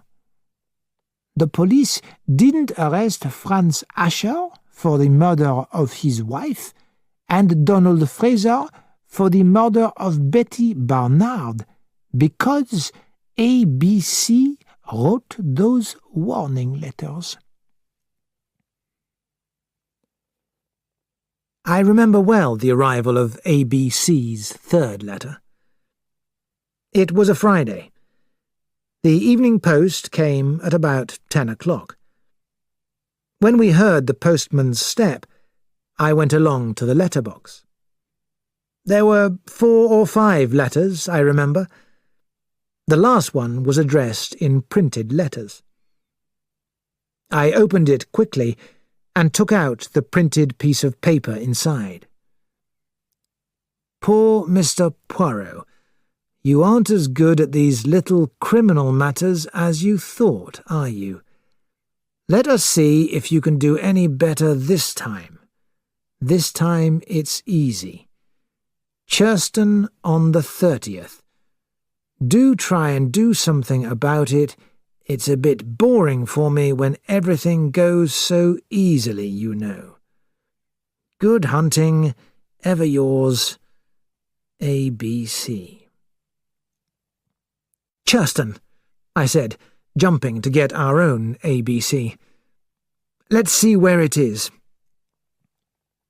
"Hastings," said Poirot, "when was that letter written? Is there a date on it?" "It was written on the 27th, I said, looking at the letter in my hand. "Did I hear you right, Hastings? Did he give the date of the murder as the 30th? Bon Dieu, Hastings, do you not realize? Today is the 30th. Poirot picked up the envelope from the floor. There was something unusual about the address, but I had been too worried to look at it closely. Poirot was at that time living in Whitehaven Apartments. The address on the envelope said Hercule Poirot, White Horse Apartments. Someone had written across the envelope, "Not known at White Horse Apartments, EC1, try Whitehaven Apartments." So the letter had been sent to the wrong address 3 days before. "Quickly," said Poirot. "We must get in touch with Scotland Yard." He telephoned Crome and told him about the letter. Crome then put down the phone to book a ticket to Churston. "It is too late," said Poirot. He looked at the clock. "It's 10:20. There is only another hour and 40 minutes. I opened the railway guide I had taken down from the shelf. Churston, Devon, I read. 327.6 kilometres from Paddington, population 656. It's a small place. Surely our man would be noticed there. "But another person will be dead," said Poirot. "What time are the trains? I imagine that a train will be quicker than a car." "There's a midnight train from Paddington. It gets to Churston at 7:15. "We will take that, Hastings." I put a few things into a suitcase, while Poirot again rang up Scotland Yard. A few minutes later, he came into the bedroom and explained that we had to take the letter and envelope to Paddington with us. Someone from Scotland Yard would meet us there. When we arrived on the platform, we saw Inspector Crome. "We don't have any news yet," he said. "All persons whose names begin with C are being warned by phone, if possible. Where's the letter?" Poirot gave it to him, and he examined it. "You don't think," I suggested, "that he put the wrong address on purpose?" "No," said Crome, shaking his head. "The man's got his rules, crazy rules, and he keeps to them. He gives us warning."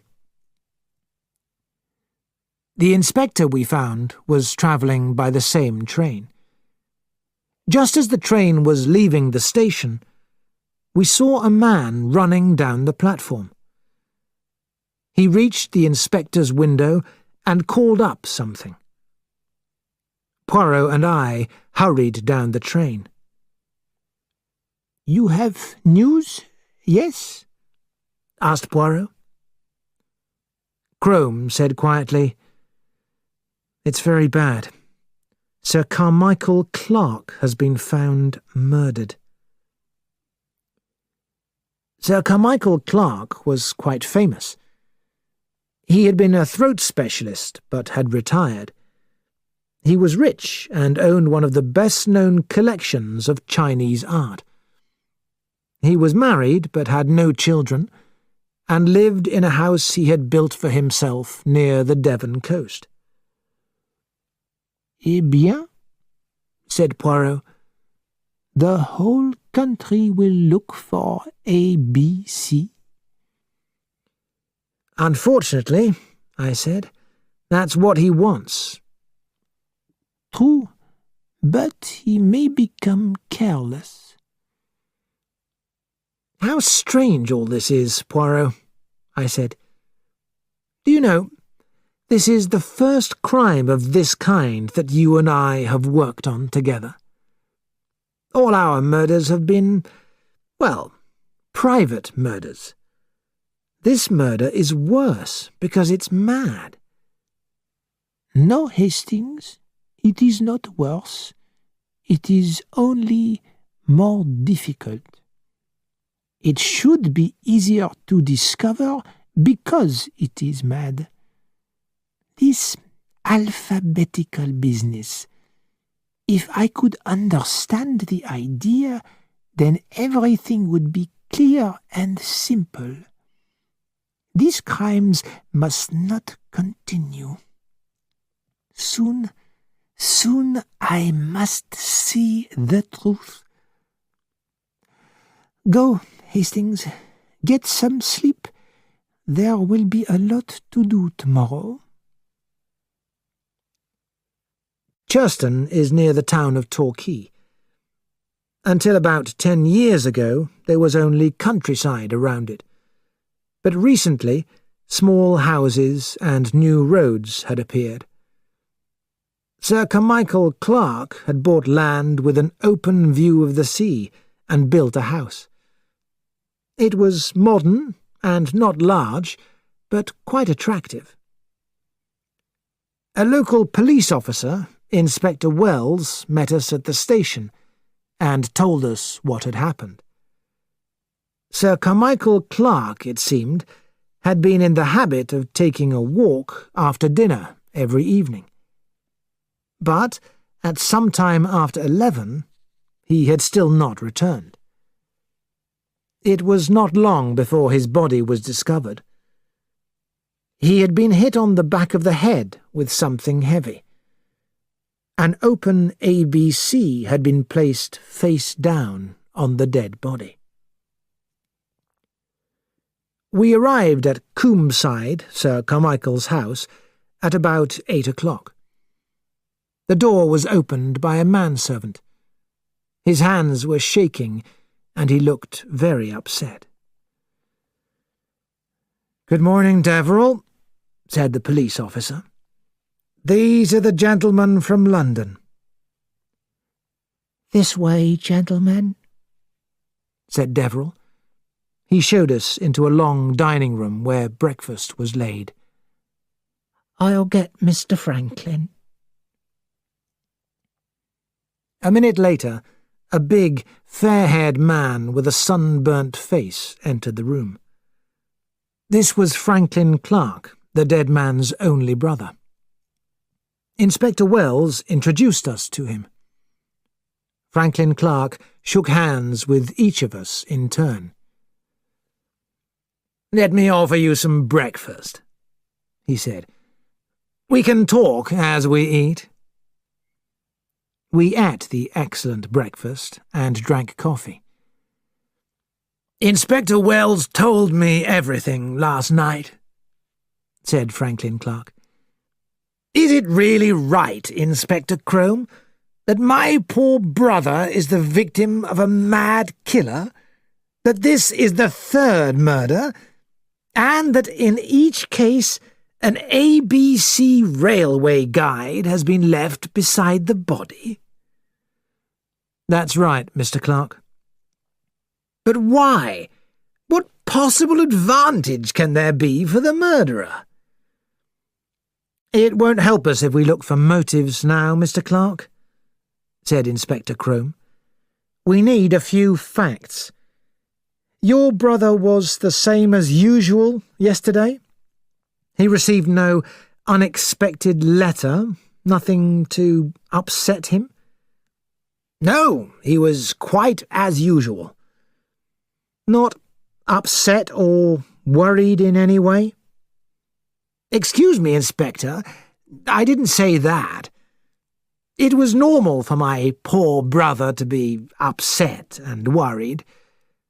You may not know that his wife, Lady Clark, is in very bad health.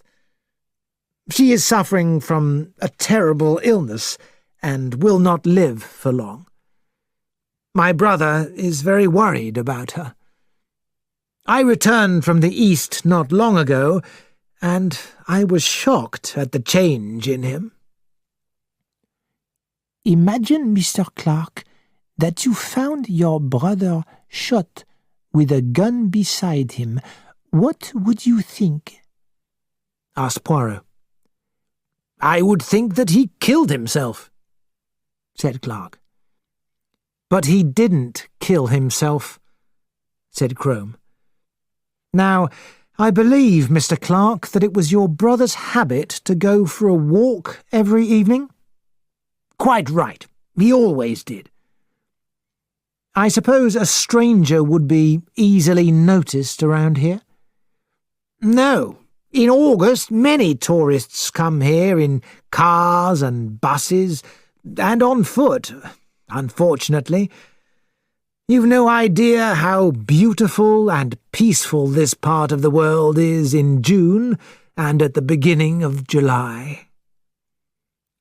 "Did any stranger come to the house and ask for Sir Carmichael yesterday?" "Not that I know of, but we'll ask Deverell." He rang the bell and put the question to the manservant. "No, sir. No one came to see Sir Carmichael." As Deverell left the room, a young woman came in. "This is Miss Thora Grey," said Franklin Clark, "my brother's secretary." The girl was very fair. She had the very fair hair and light grey eyes that one finds among Norwegians and Swedes. She looked about 27.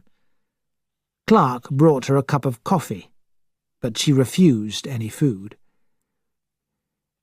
"Did you see the letters that Sir Carmichael received?" asked Crome.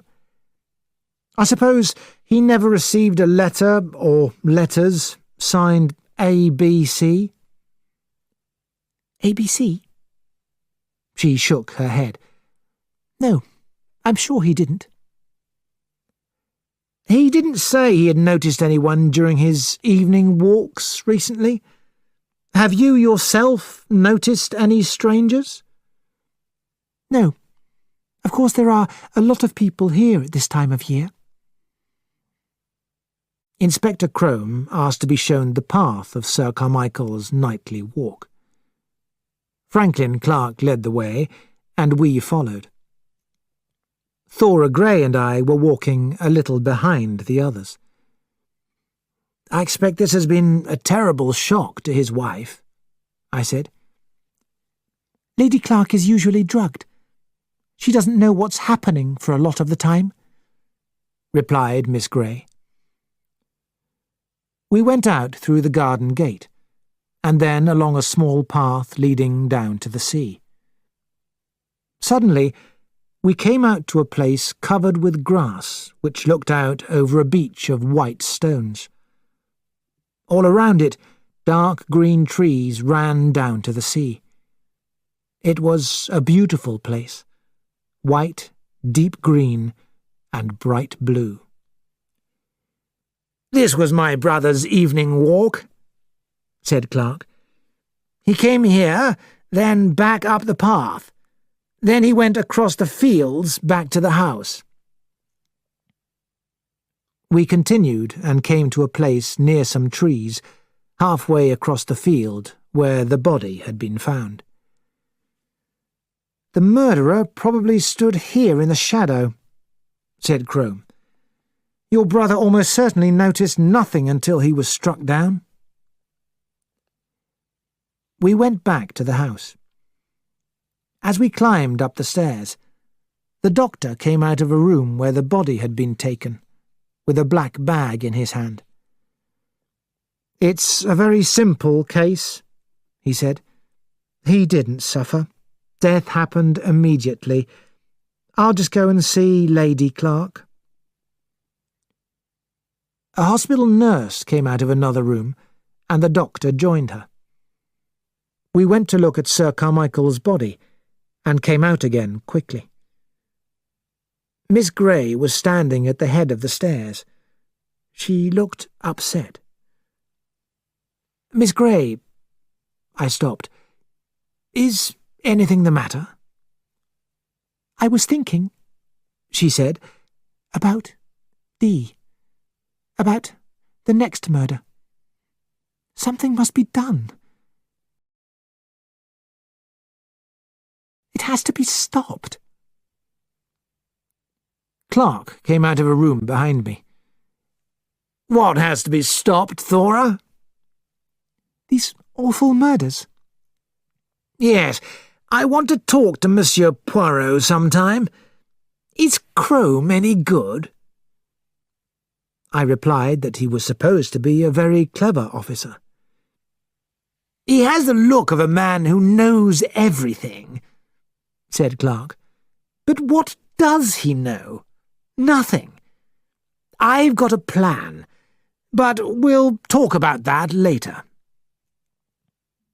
He knocked at the door where the doctor had entered. Miss Gray was still staring in front of her. "What are you thinking, Miss Gray?" I asked. "I'm wondering where he is now. The murderer, I mean." She went downstairs. I stood there thinking about her words. ABC. Where was he now? CD3. Chapter 7. The Special Legion. Only one thing connects these three people: the fact that the same person killed them. Mr. Alexander Bonaparte Cust left the cinema in Torquay with the rest of the people. He looked around him uncertainly in the brightness of the afternoon sunshine, like a lost dog. Newsboys went past shouting, "Latest news! Mad killer at Churston!" Mr. Cust found a coin in his pocket and bought a paper. He entered the Princess Gardens and sat down. Then he opened the paper. There were big headlines. "Sir Carmichael Clark murdered. Terrible event at Churston. Work of a mad killer." Only a month ago, England was shocked by the murder of a young girl, Elizabeth Barnard, at Bexhill. It may be remembered that an ABC railway guide was found beside the body. An ABC was also found by the dead body of Sir Carmichael Clark. The police think the same person is responsible for both murders. Is it possible that a mad killer is going round our seaside towns? A young man in a bright blue shirt was sitting beside Mr. Cust. "A nasty business, eh?" he said. Mr. Cust jumped in surprise. "Oh, very, very." The young man noticed that his hands were shaking so much that he couldn't hold the paper very well. "Mad people don't always look mad," said the young man. "Often they seem just like you or me. Sometimes it's the war that made them go mad."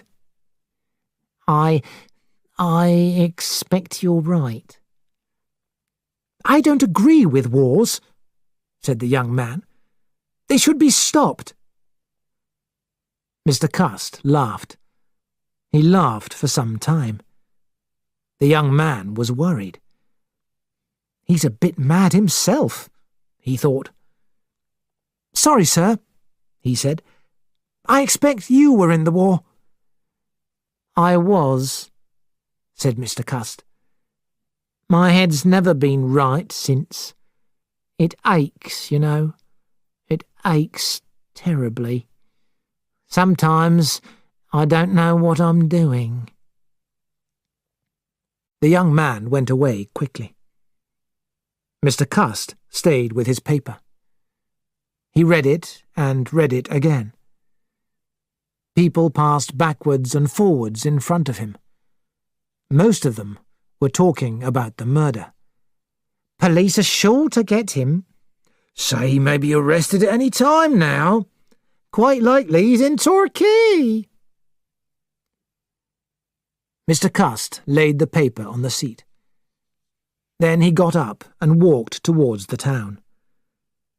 Girls passed him, girls in white and pink and blue. They laughed, looking at the men as they passed them. But they didn't look once at Mr. Cust. He sat down at a little table and ordered tea.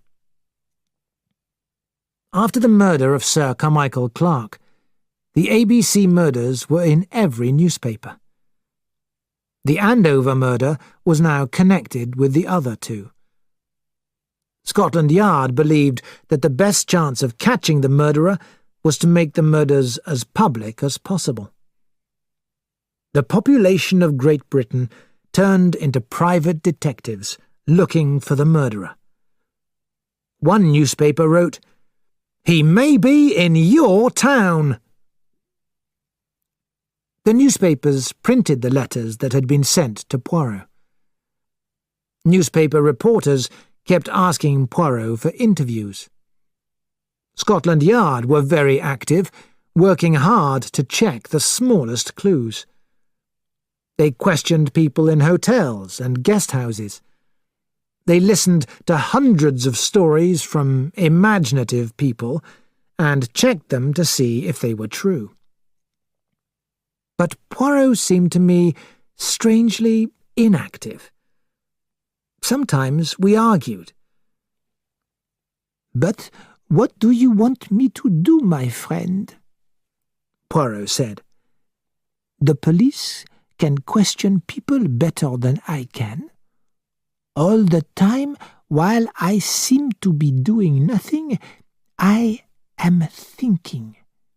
Not about the facts of the case, but about the mind of the murderer." "The mind of a madman." "Exactly.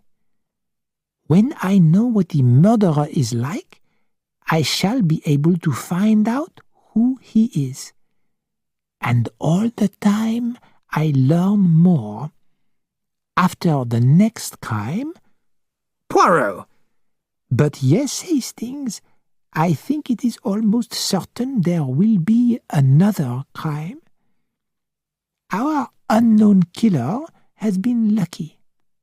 But this time his luck may change.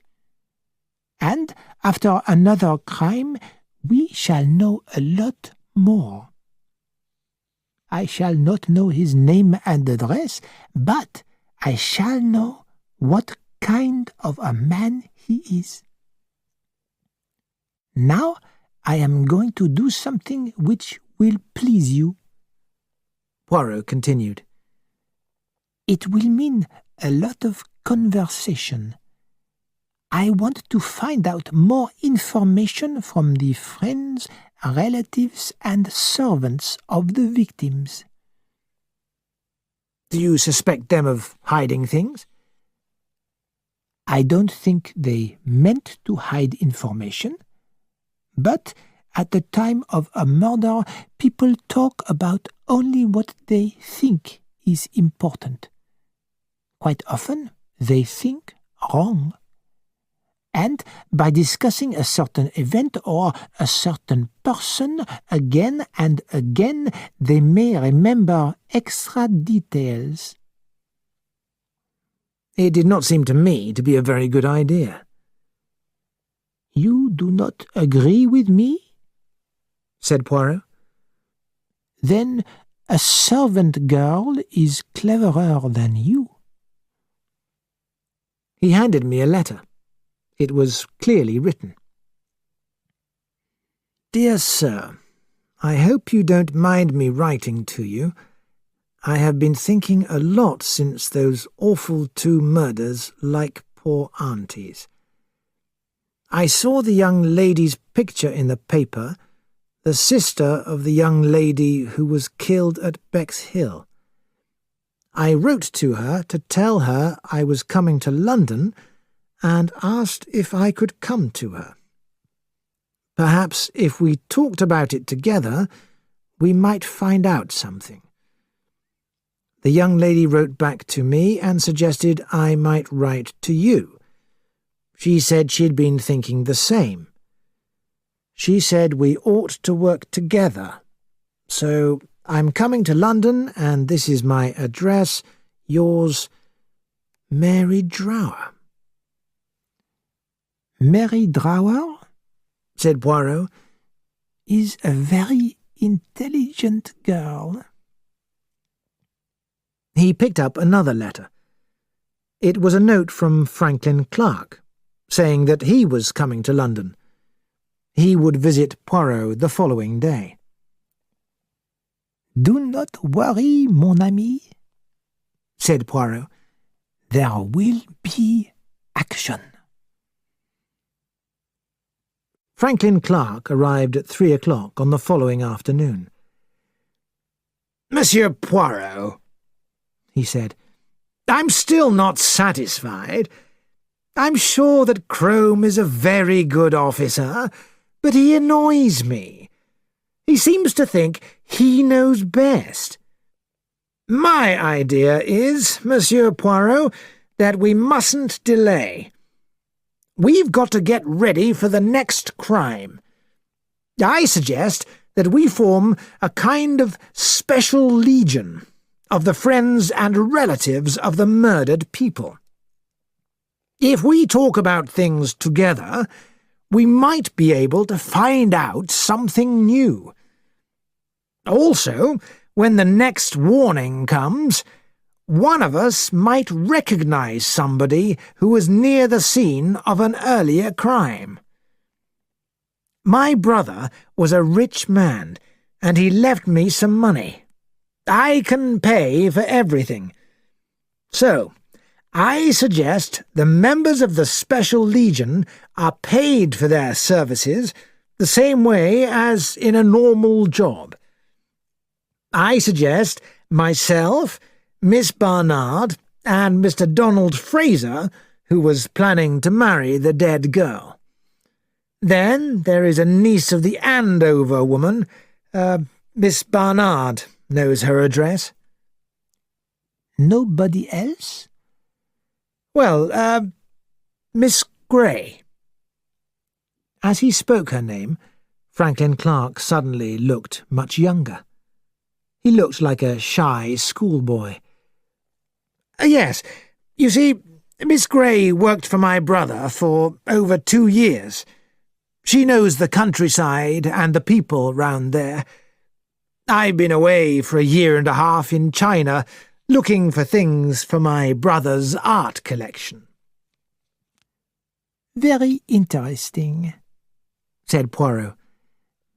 Well, Mr. Clark, I agree with your idea. A few days later, the Special Legion met at Poirot's rooms. Each of the 3 girls was attractive in a different way.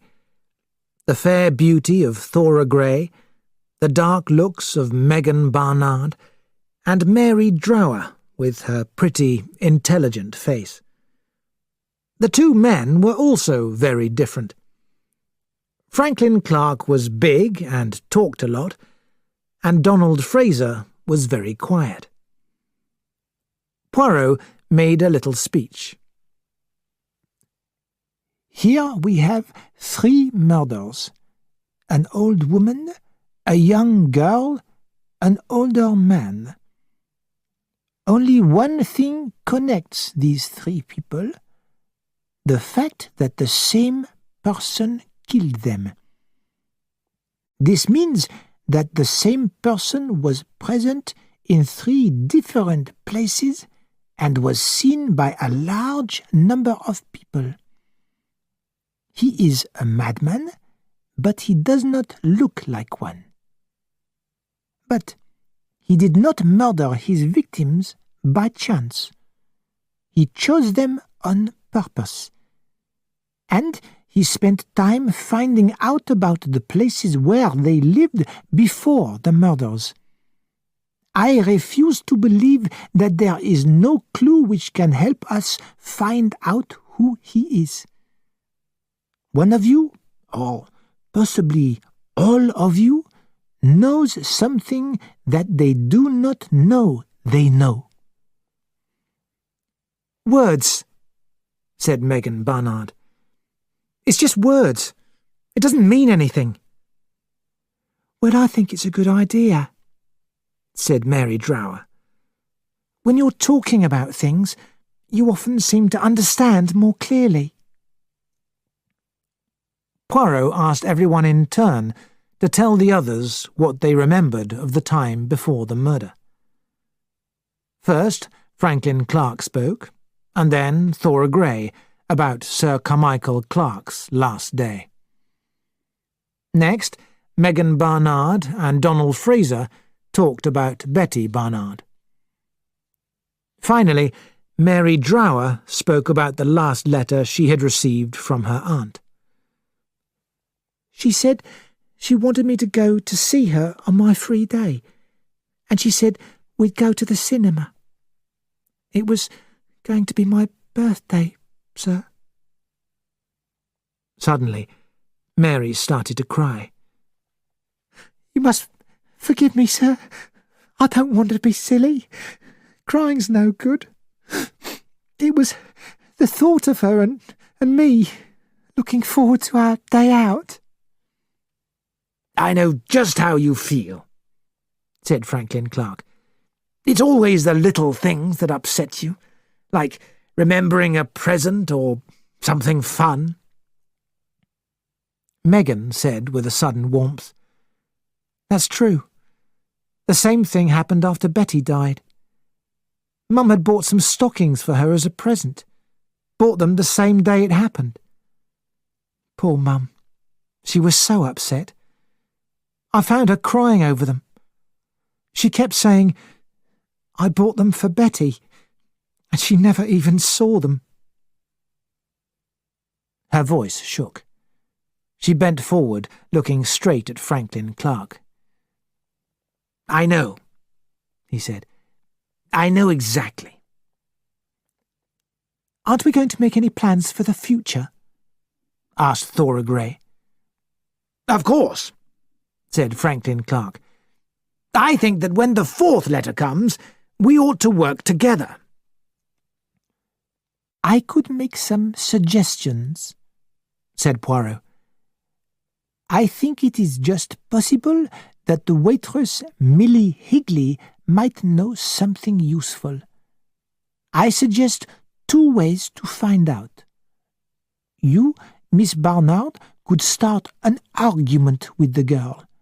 Say you knew she never liked your sister, and that your sister had told you all about her. She will tell you exactly what she thought of your sister.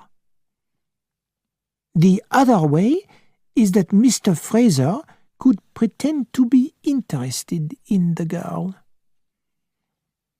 Is that necessary? Asked Donald Fraser. No, it is not necessary. It is just one way to find out more information. Shall I try? Asked Franklin Clark. Let me see what I can do with the young lady. You've got your own part of the world to look after, said Thora Grey rather sharply. I don't think there is much you can do down there for the present, said Poirot. Mademoiselle Grey is more suitable for... Thora Grey interrupted him. But you see, Monsieur Poirot, I have left Devon now. Miss Grey very kindly stayed to help me organise everything, said Franklin Clark. But naturally she prefers a job in London. Poirot looked from one to the other. How is Lady Clark? He asked. I was admiring the pale colour in Thora Grey's face and almost missed Clark's reply. "Not good. I wonder if you could come down to Devon and visit her, Monsieur Poirot. She said she would like to see you." "Certainly, Mr. Clark. Shall we say the day after tomorrow?" "Good. I'll tell the nurse." "You, my child," said Poirot, turning to Mary, "I think you might perhaps do useful work in Andover. Try talking to the children. There were a lot of children playing in the street where your aunt lived. Perhaps they noticed who went in and out of your aunt's shop." "Shall I put an advertisement in a newspaper?" asked Clark. "Something like this. ABC. Urgent. HP is close behind you. Give me £100 for my silence XYZ. It might make him show himself." "It is possible to try," said Poirot. "But I think that ABC will be too clever to reply." He smiled. "Mr. Clark, I think you are like a boy in your heart." "Well," Clark said, looking at his notebook, "we're making a start." Chapter 8. A Sick Lady. "Mad, poor man. The murderer, I mean. I've always been sorry for mad people. Their heads must feel so strange." Poirot returned to his seat and sat down. "It is unfortunate that she is so intelligent," he said quietly. "Who?" "Megan Barnard. Mademoiselle Megan. Words, she says. She realizes that there is no meaning in anything I am saying. Nobody else noticed." "Didn't you mean what you said?" "I simply said the same thing many times." "But why?" "Eh bien, to start, shall we say, the conversations. And there is something else, Hastings. Murder can often help people find romance." "Poirot!" I cried. I was shocked. I'm sure none of these people was thinking of anything except— "Did you see how Franklin Clark suddenly bent forward and looked at Mademoiselle Megan? And did you also notice how annoyed Mademoiselle Thora Gray was about it? And Mr. Donald Fraser, he—" "Poirot," I said, "you have a very romantic mind." Suddenly the door opened. To my great surprise, Thora Gray entered. "Forgive me for coming back," she said, "but there was something that I think I would like to tell you, Monsieur Poirot." "Certainly, mademoiselle. Please sit down." Thora Gray sat down and began to speak, choosing her words carefully. "Mr. Clark told you that I decided to leave Coomside. He is a very kind and loyal person, but it is not quite like that. Lady Clark wished me to leave. She is very ill, and her brain is confused because of the drugs they give her. The drugs make her suspicious and imaginative. She started to dislike me and told me to leave the house." I admired the girl's honesty. "It's very good of you to come and tell us this," I said. "It's always better to be honest," she said with a little smile. "It was rather a shock to me," she said sadly. "I had no idea Lady Clark disliked me so much. In fact, I always thought she was rather fond of me." She got up. "That's all that I came to say. Goodbye." I went downstairs with her. When I came back, I said, "I think that was very brave of her." "Do you know," said Poirot, "I am sure that already in our conversation this afternoon something important was said. It is strange. I do not know exactly what it was. Something that reminded me of something which I had already seen or heard or noted." "Something at Churston?" "No, not at Churston. Before that. It doesn't matter. I will remember." A few days later we went down to Coomside again to see Lady Clark.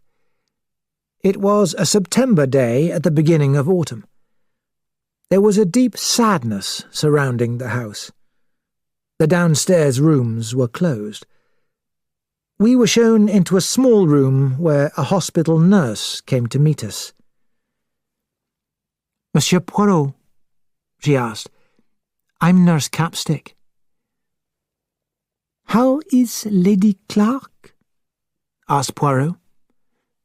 "Not bad. One can't hope for much improvement, of course, but some new treatment has made things a little easier for her." "I suppose her husband's death was a terrible shock?" asked Poirot.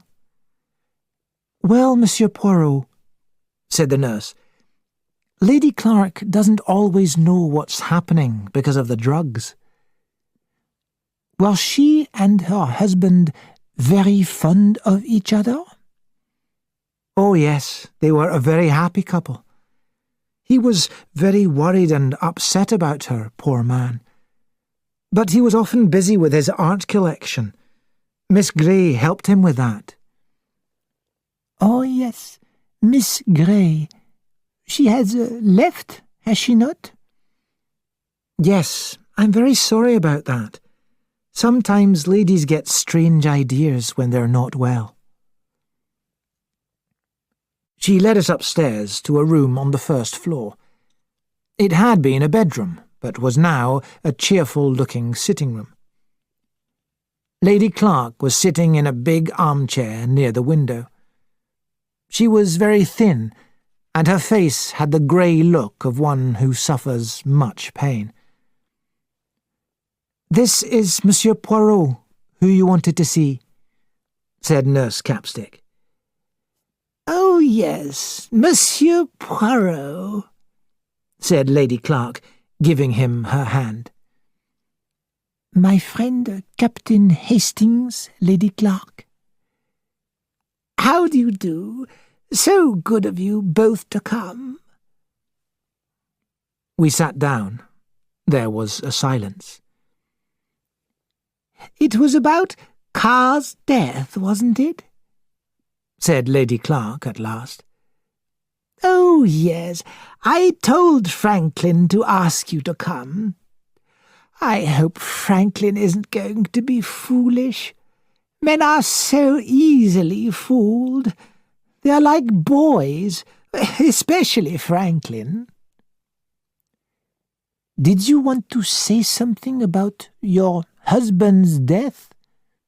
asked Poirot. "Carr's death? Yes. Mad, poor man. The murderer, I mean. I've always been sorry for mad people. Their heads must feel so strange. You haven't caught him yet?" she asked. "Surely somebody saw him around here that day?" "There were so many strangers, Lady Clark. It is the holiday season." "Yes, I forgot. But they stay down by the beaches." "No stranger came to the house that day?" said Poirot. "Who says so?" asked Lady Clark in a voice that was surprisingly strong. "The servants," said Poirot. "Miss Grey?" Lady Clark said very clearly, "That girl is a liar." I felt shocked. Poirot looked at me quickly. "I didn't like her. I've never liked her. I sent her away. Franklin said she might be a help to me. Franklin's a fool. I didn't want him getting mixed up with her. I'll give her 3 months' pay, if you like," I said, "but I don't want her in the house a day longer. There's one good thing about being ill. Men can't argue with you. He did what I said, and she went." "Why did you say that Miss Grey was a liar?" asked Poirot. "Because she is. She told you that no strangers came to the house, but I saw her with my own eyes talking to a strange man on the front doorstep. It was the morning of the day Carr died, about 11 o'clock.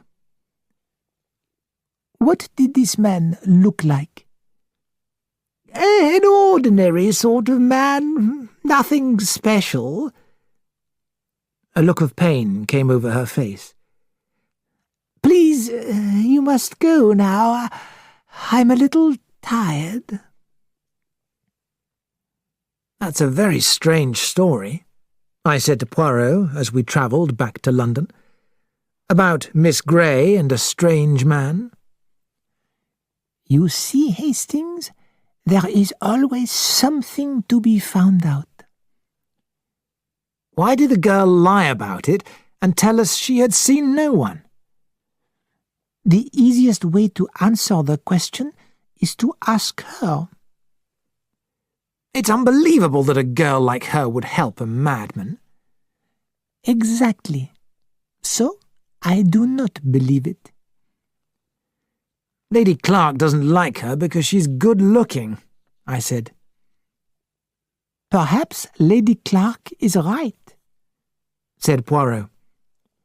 "Perhaps her husband and Franklin Clark are wrong, and Captain Hastings." He looked at me in an amused way. "You always want to help good-looking girls in trouble." "How silly you are, Poirot," I said, laughing. When we arrived home, we were told that a gentleman was waiting to see Poirot. To my surprise, it was Donald Fraser. He seemed very embarrassed and shy. Poirot invited him to have sandwiches and a glass of wine with us. After we had eaten, Poirot said, "You have come from Bexhill, Mr. Fraser?" "Yes." He stopped. "I don't know why I've come to you," he said suddenly. "I know," said Poirot. "There is something that you must tell someone. You are quite right. I am the correct person. Speak." Fraser looked at him gratefully. "Monsieur Poirot, do you know anything about dreams? I've had the same dream for 3 nights. I think I'm going mad. I'm on the beach looking for Betty. She's lost. Only lost, you understand. I've got to find her. I've got to give her her belt. I'm carrying it in my hand. And then... Yes? The dream changes. I'm not looking anymore. She's there in front of me, sitting on the beach. She doesn't see me coming. I come up behind her. She doesn't hear me. I put the belt round her neck and pull. She's dead. I've strangled her. And then her head falls back and I see her face. And it's Megan, not Betty. He sat back, white and shaking. What's the meaning of it, Monsieur Poirot? Why does it come to me every night? I didn't kill her, did I?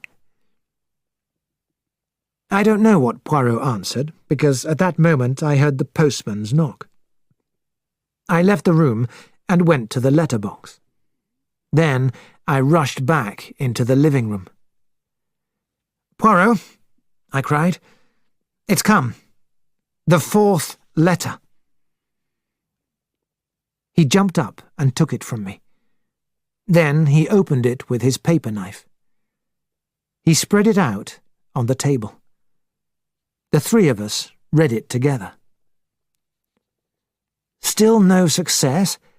What are you and the police doing? Well, well, isn't this fun? Poor Mr. Poirot, I'm quite sorry for you. If at first you don't succeed, try again. We've got a long way to go still. The next little event will take place at Doncaster on the 11th of September. See you, ABC." Inspector Crome came round from Scotland Yard. While he was still there, Franklin Clark and Megan Barnard arrived. The girl explained that she too had come from Bexhill because she wanted to ask Clark something. Crome wasn't very pleased to see everyone there. He became very official. "I'll take this letter with me, Monsieur Poirot," he said. "This time we've got to get this man," said Clark. "I should tell you, Inspector, that we've formed our own legion to catch him. I don't think your job is going to be easy. I think ABC has beaten you again." "I don't think people will be able to criticise our arrangements this time," said Crome. "The fool has given us a lot of warning. The 11th isn't until next Wednesday. We have a lot of time to make this public in the newspapers. We shall warn everyone in Doncaster whose name begins with a D. Also, we'll move a lot of police into the town." Clark said quietly, "It's easy to see that you're not interested in sport, Inspector." Crome stared at him. "What do you mean, Mr. Clark?" "Don't you realise that next Wednesday the St. Ledger is being run in Doncaster?" The inspector looked shocked. "That's true," he said. "Yes, that makes things more complicated." We were all silent for a minute or two as we thought about the situation. There would be crowds on the racecourse, the sport-loving English public. "I believe," said Clark, "that the murder will take place on the racecourse, perhaps actually while the ledger is being run." Inspector Crome got up and left, taking the letter with him. We heard voices in the hallway. A few minutes later, Thora Grey entered. She went straight to Franklin Clark and put a hand on his arm. She spoke anxiously, waiting for his answer. "The inspector told me there's another letter. Where's the murder going to be this time?" "Doncaster, and on the day of the St. Ledger." We started discussing the matter. I felt that there was very little hope. What could a small group of 6 people do? Chapter 9. The Hunt Begins. "You are quite right, mademoiselle," said Poirot. "He wasn't the sort of man you'd notice. Yes, you have described the murderer." "We know nothing about this man," said Thora Grey. "No, no, mademoiselle," said Poirot. "That is not true. Each one of us knows something about him. I am sure that the knowledge is there." Clark shook his head. "We don't know anything. None of us has ever seen him or spoken to him. We've tried to remember everything again and again." "Not everything," said Poirot.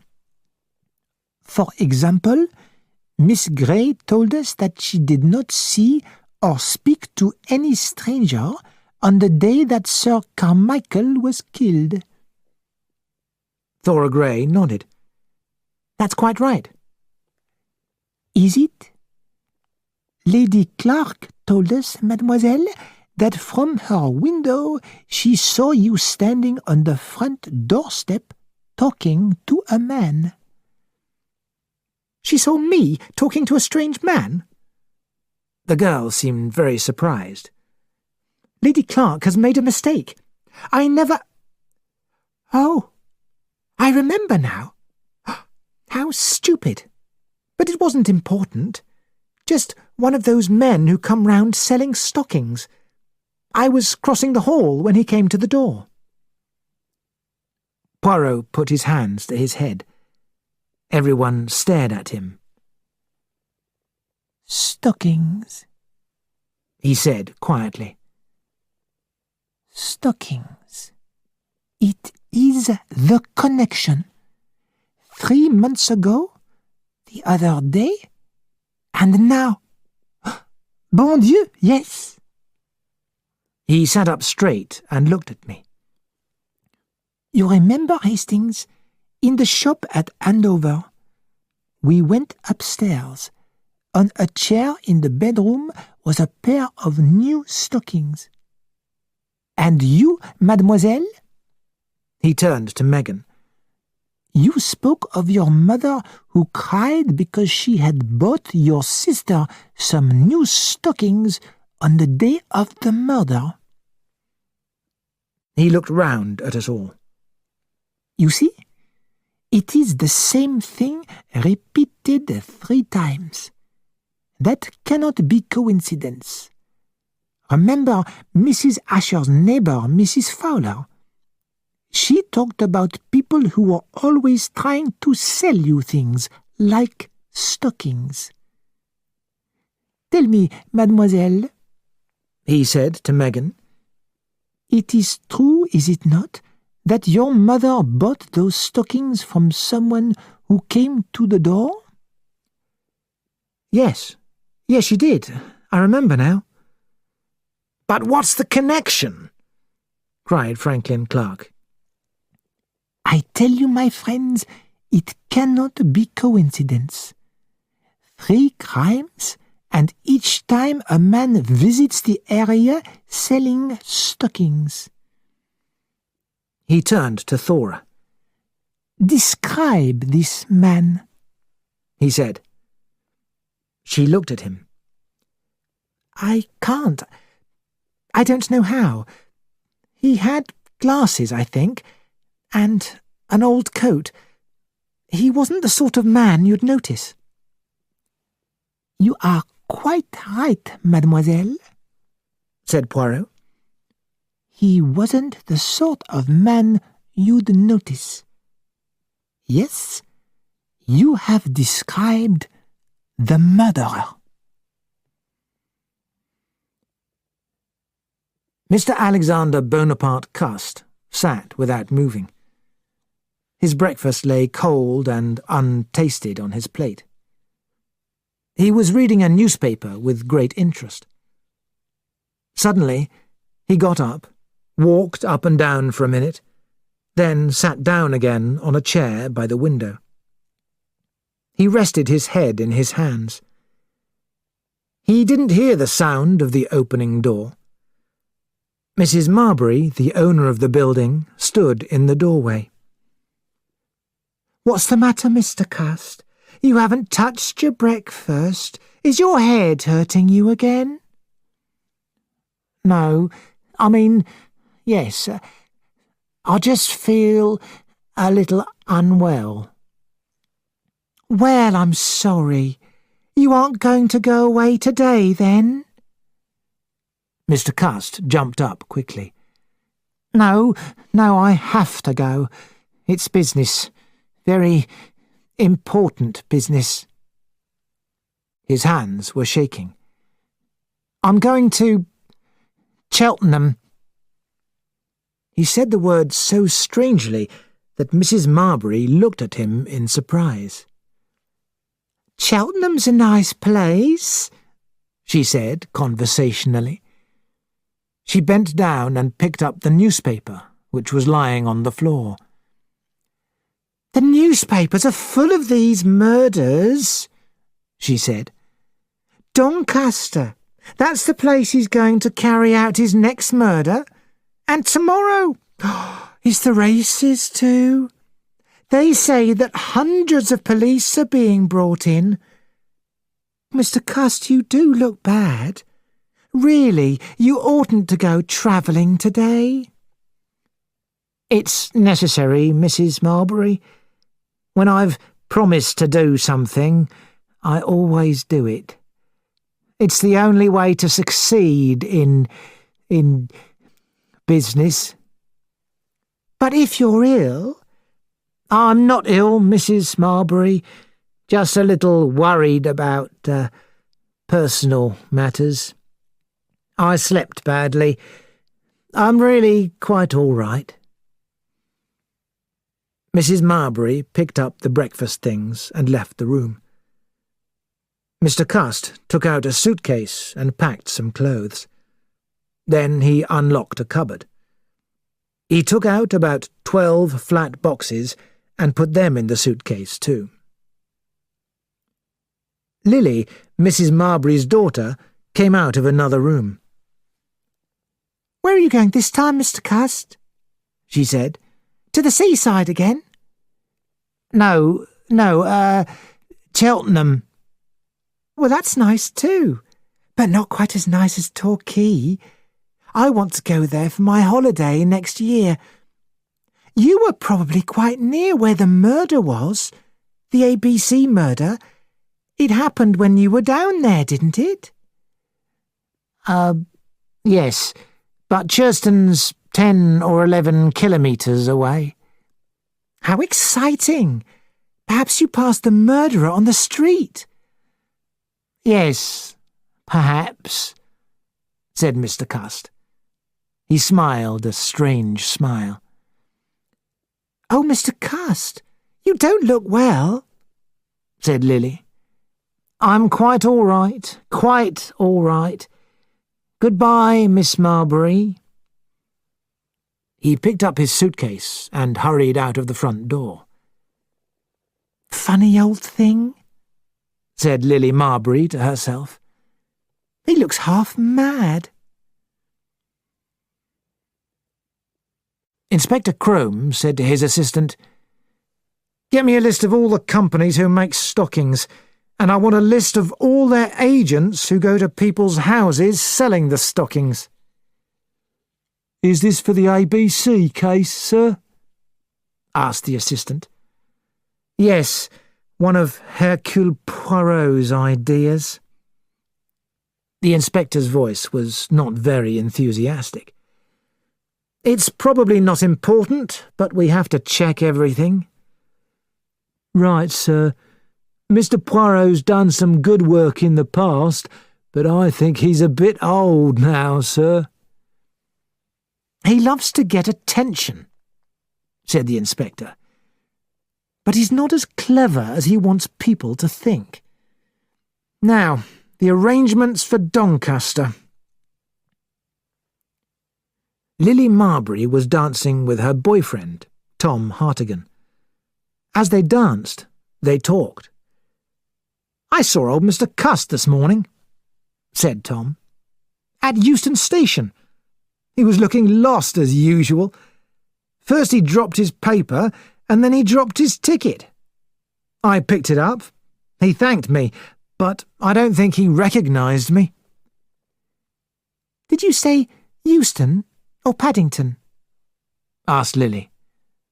"Euston." "That's strange. I thought trains went to Cheltenham from Paddington." "That's right, but old Cust wasn't going to Cheltenham. He was going to Doncaster. I saw his ticket." "Well, he told me he was going to Cheltenham. I'm sure he did." "No, you're wrong. He was going to Doncaster." "Oh, Tom, I hope he won't get murdered. Doncaster is where the ABC murder is going to happen." "Cust will be all right. His name doesn't begin with a D."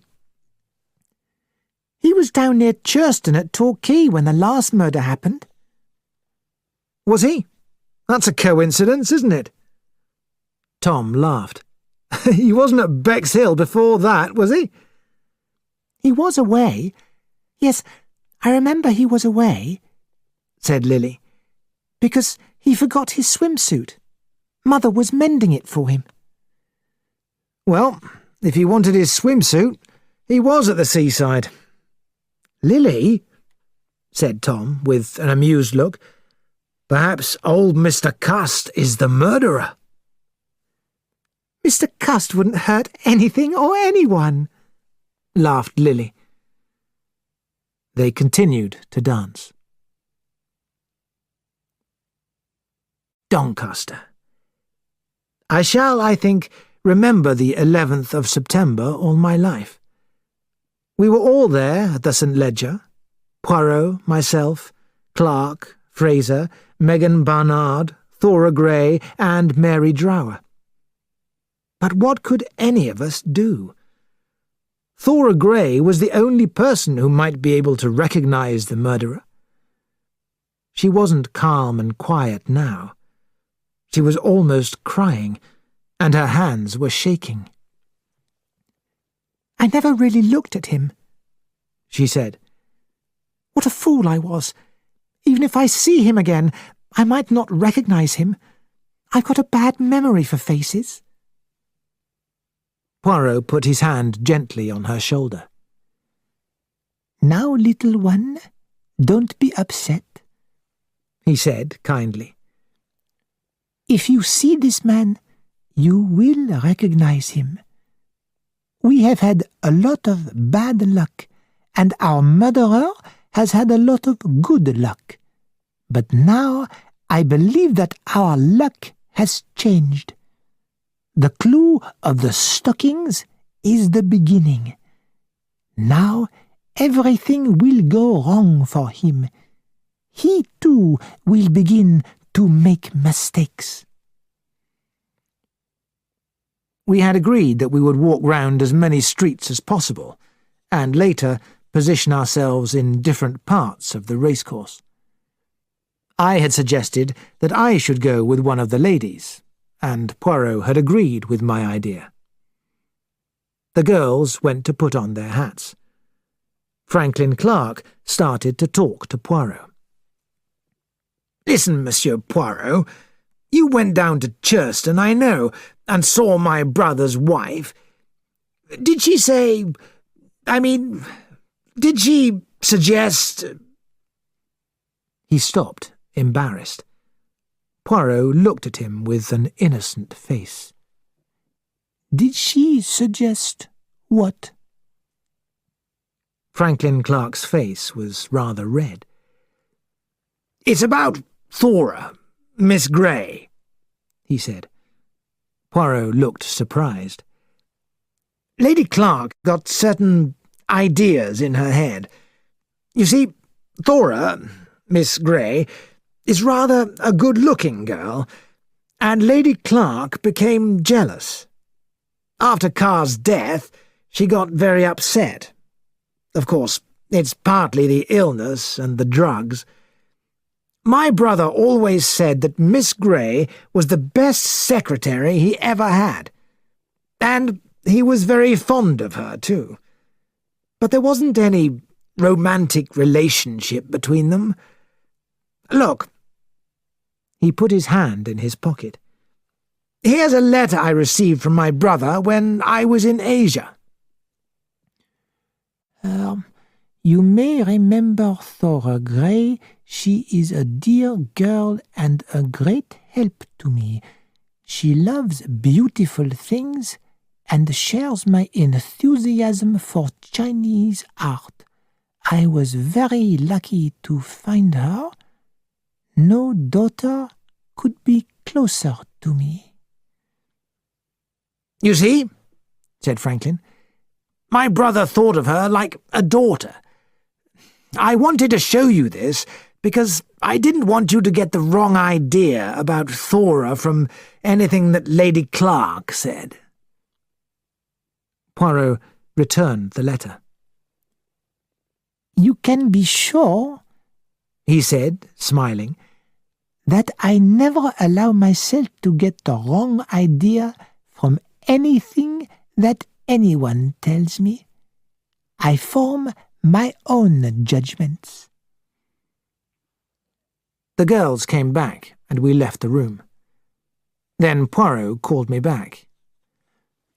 "Which lady do you intend to go with, Hastings?" he asked. "Well, I hadn't thought about it yet." "What about Miss Barnard?" "She's rather an independent type," I said. "Miss Grey?" "Yes, she's better." "Hastings, you are not being honest with me," said Poirot. "All the time you wanted to spend the day with Miss Grey?" "Oh, Poirot," I said.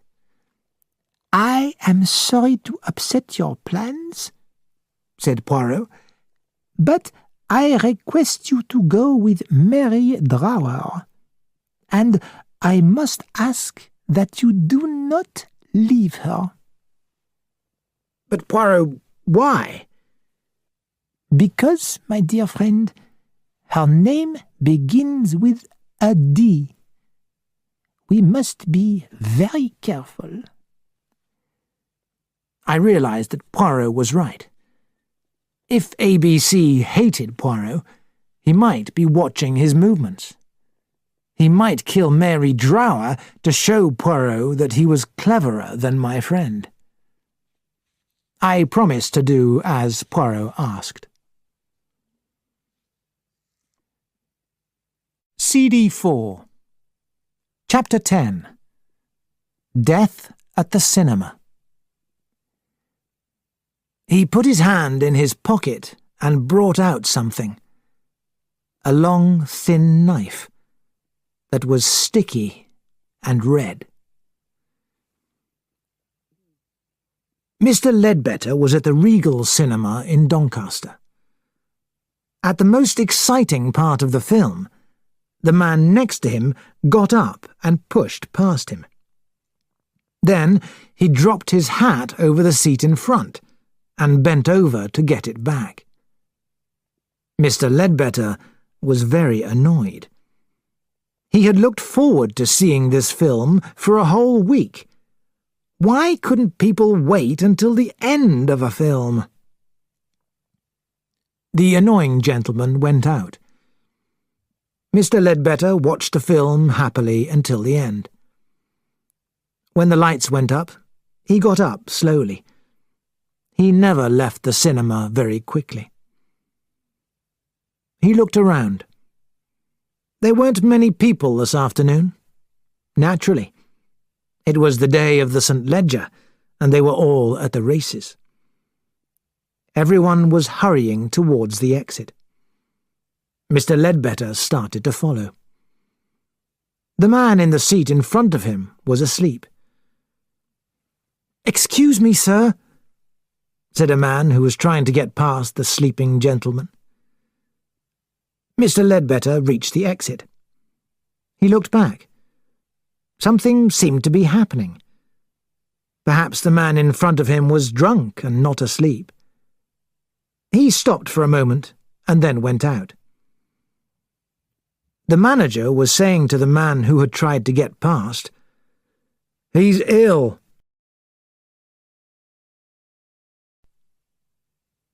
He spoke to the sleeping man. "What's the matter, sir?" The other man touched the sleeper. He took his hand away and looked at a red, sticky mark. "Blood!" The manager saw the corner of something under the seat. "It's an ABC," he said. Mr. Cust left the Regal Cinema and looked up at the sky. It was a beautiful evening. A really beautiful evening. He walked along, smiling to himself, until he came to the Black Horse, where he was staying. He climbed the stairs to his bedroom, a small room on the second floor. As he entered the room, he suddenly stopped smiling. There was a mark on the arm of his coat. He touched it. Wet and red. Blood. He put his hand in his pocket and brought out something. A long, thin knife that was sticky and red.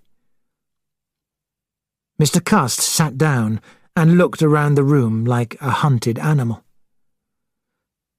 "It isn't my fault," he said. He passed his tongue over his lips. Then he went over to the sink and filled it with water. He took off his coat and washed the arm. The water was red now. There was a knock on the door. He stood there, frozen with fear. The door opened. It was a young woman carrying some water. "Oh, excuse me, sir. Your hot water, sir." "Thank you. I've washed in cold water." Immediately, she looked at the water in the sink.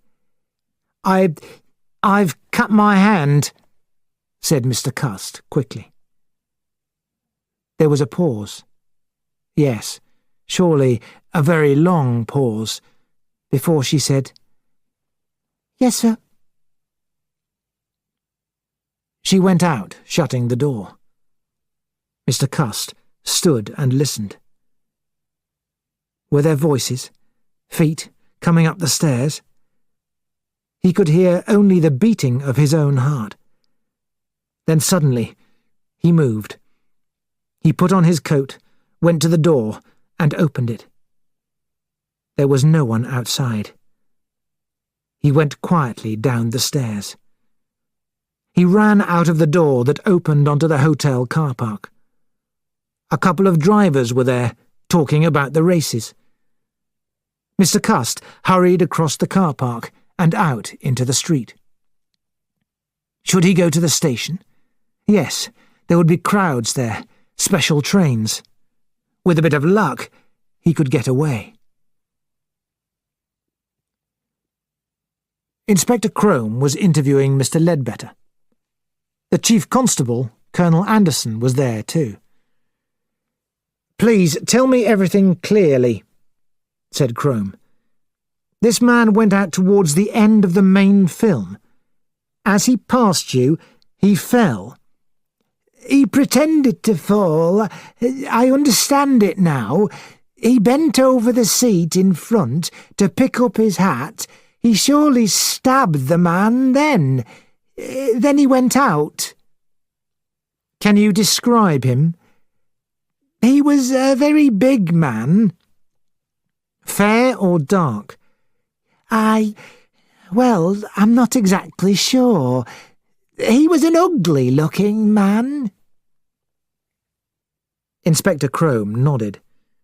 Then he interviewed the cinema manager. The manager told Crome about the blood on the dead man's coat and the ABC railway guide under the seat. "Did you notice a man leaving the cinema a few minutes earlier?" "There were several, sir." Just then, a police constable came in. "Mr. Hercule Poirot's here, sir, and another gentleman." Inspector Crome didn't look pleased. "Oh, well," he said, "they'd better come in, I suppose." Poirot and I entered the room. Both Crome and Colonel Anderson were looking worried. Colonel Anderson greeted us with a nod of the head. "I'm glad you've come, Monsieur Poirot," he said politely. Another ABC murder? "Yes, the murderer bent over and stabbed the victim in the back. There was an ABC on the floor between the dead man's feet." Do you know who the dead man is? asked Poirot. "Yes, I think ABC's made a mistake this time. The dead man is called Earlsfield, George Earlsfield. He missed out the letter D." My friend shook his head doubtfully. "Shall we talk to the man who found him?" asked Crome. "He's anxious to get home." A middle-aged gentleman came in. He spoke in an excited, high voice. "It's the most shocking experience I've ever known," he said. "Your name, please?" said the inspector. "Downs. Roger Emmanuel Downs. I'm a teacher at a boys' school." "Now, Mr. Downs, please tell us in your own words what happened."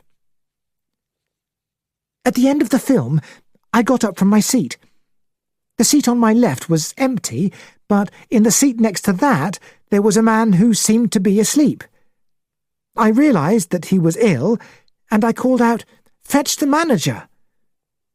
As I couldn't pass him, I put my hand on his shoulder to wake him. Then I took my hand from the man's shoulder. I found that it was wet and red."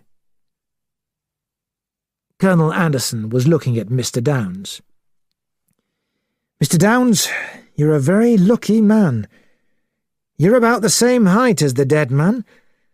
I think the murderer became confused. He followed you into the cinema, but he chose the wrong victim. I am sure, Mr. Downs, that knife was meant for you." Mr. Downs became weak with shock. He sat down on a chair. "You mean that this madman has followed me? But why me?" He got up. He suddenly looked old and shaken. "If you don't want me any more, gentlemen, I think I'll go home. I don't feel very well." Mr. Downs left the room. "Send a couple of constables to watch his house," said Colonel Anderson. "You think," said Poirot, "that when ABC finds out his mistake, he might try to murder Mr. Downs again?" Anderson nodded. "It's a possibility," he said. "ABC may be upset if things don't go according to his plans." A constable came in. "Mr. Ball of the Black Horse is here with a young woman, sir," he said. "He thinks he has something to tell you which may be helpful." Mr. Ball was a large, slow-thinking, heavily moving man. He smelled strongly of beer. With him there was a young woman with round eyes.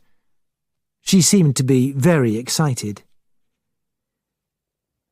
"This girl, Mary, has something to tell you," said Mr. Ball.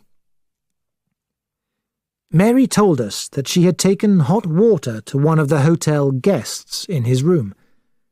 He was washing his hands.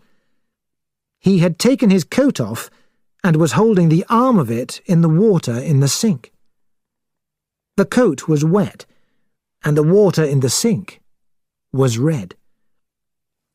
"Red?" said Anderson sharply. "When was this?" "At about 5:15. "More than 3 hours ago," said Anderson. "Why didn't you come at once?" "We didn't know that there'd been another murder," said Ball. "When we heard the news, Mary screamed out about the blood in the sink. I went upstairs to the room, but there was nobody there. One of the men in the car park said he saw a man leaving, so I told Mary to come to the police." "Describe this man," said Inspector Crome to Mary. "He wasn't very tall or short," said Mary. "and he stooped and wore glasses. He was wearing a dark suit and a hat. His clothes looked old and cheap." Inspector Crome sent 2 men to the Black Horse. They came back about 10 minutes later and brought the hotel book, which all guests had to sign. We crowded around it. There was a signature there in small writing. "A.B. Case, or is it Cash?" said Colonel Anderson. "ABC," said Crome. "What about his luggage?" asked Anderson. "We found a suitcase in his room, sir, full of small boxes." "What was in them?" "Stockings, sir." "Congratulations," Crome said to Poirot. "Your guess was right." Inspector Crome was in his office at Scotland Yard. The telephone on his desk rang. It was one of the policemen who was helping him on the case. "Jacobs speaking, sir. A man has come with a story that you ought to hear." A few minutes later there was a knock on the door. Jacobs appeared with a tall young man. "This is Mr. Tom Hartigan, sir. He's got something to tell us which may be important in the ABC case." The inspector got up and shook hands with the visitor. "Good morning, Mr. Hartigan. Sit down. What do you want to tell me?"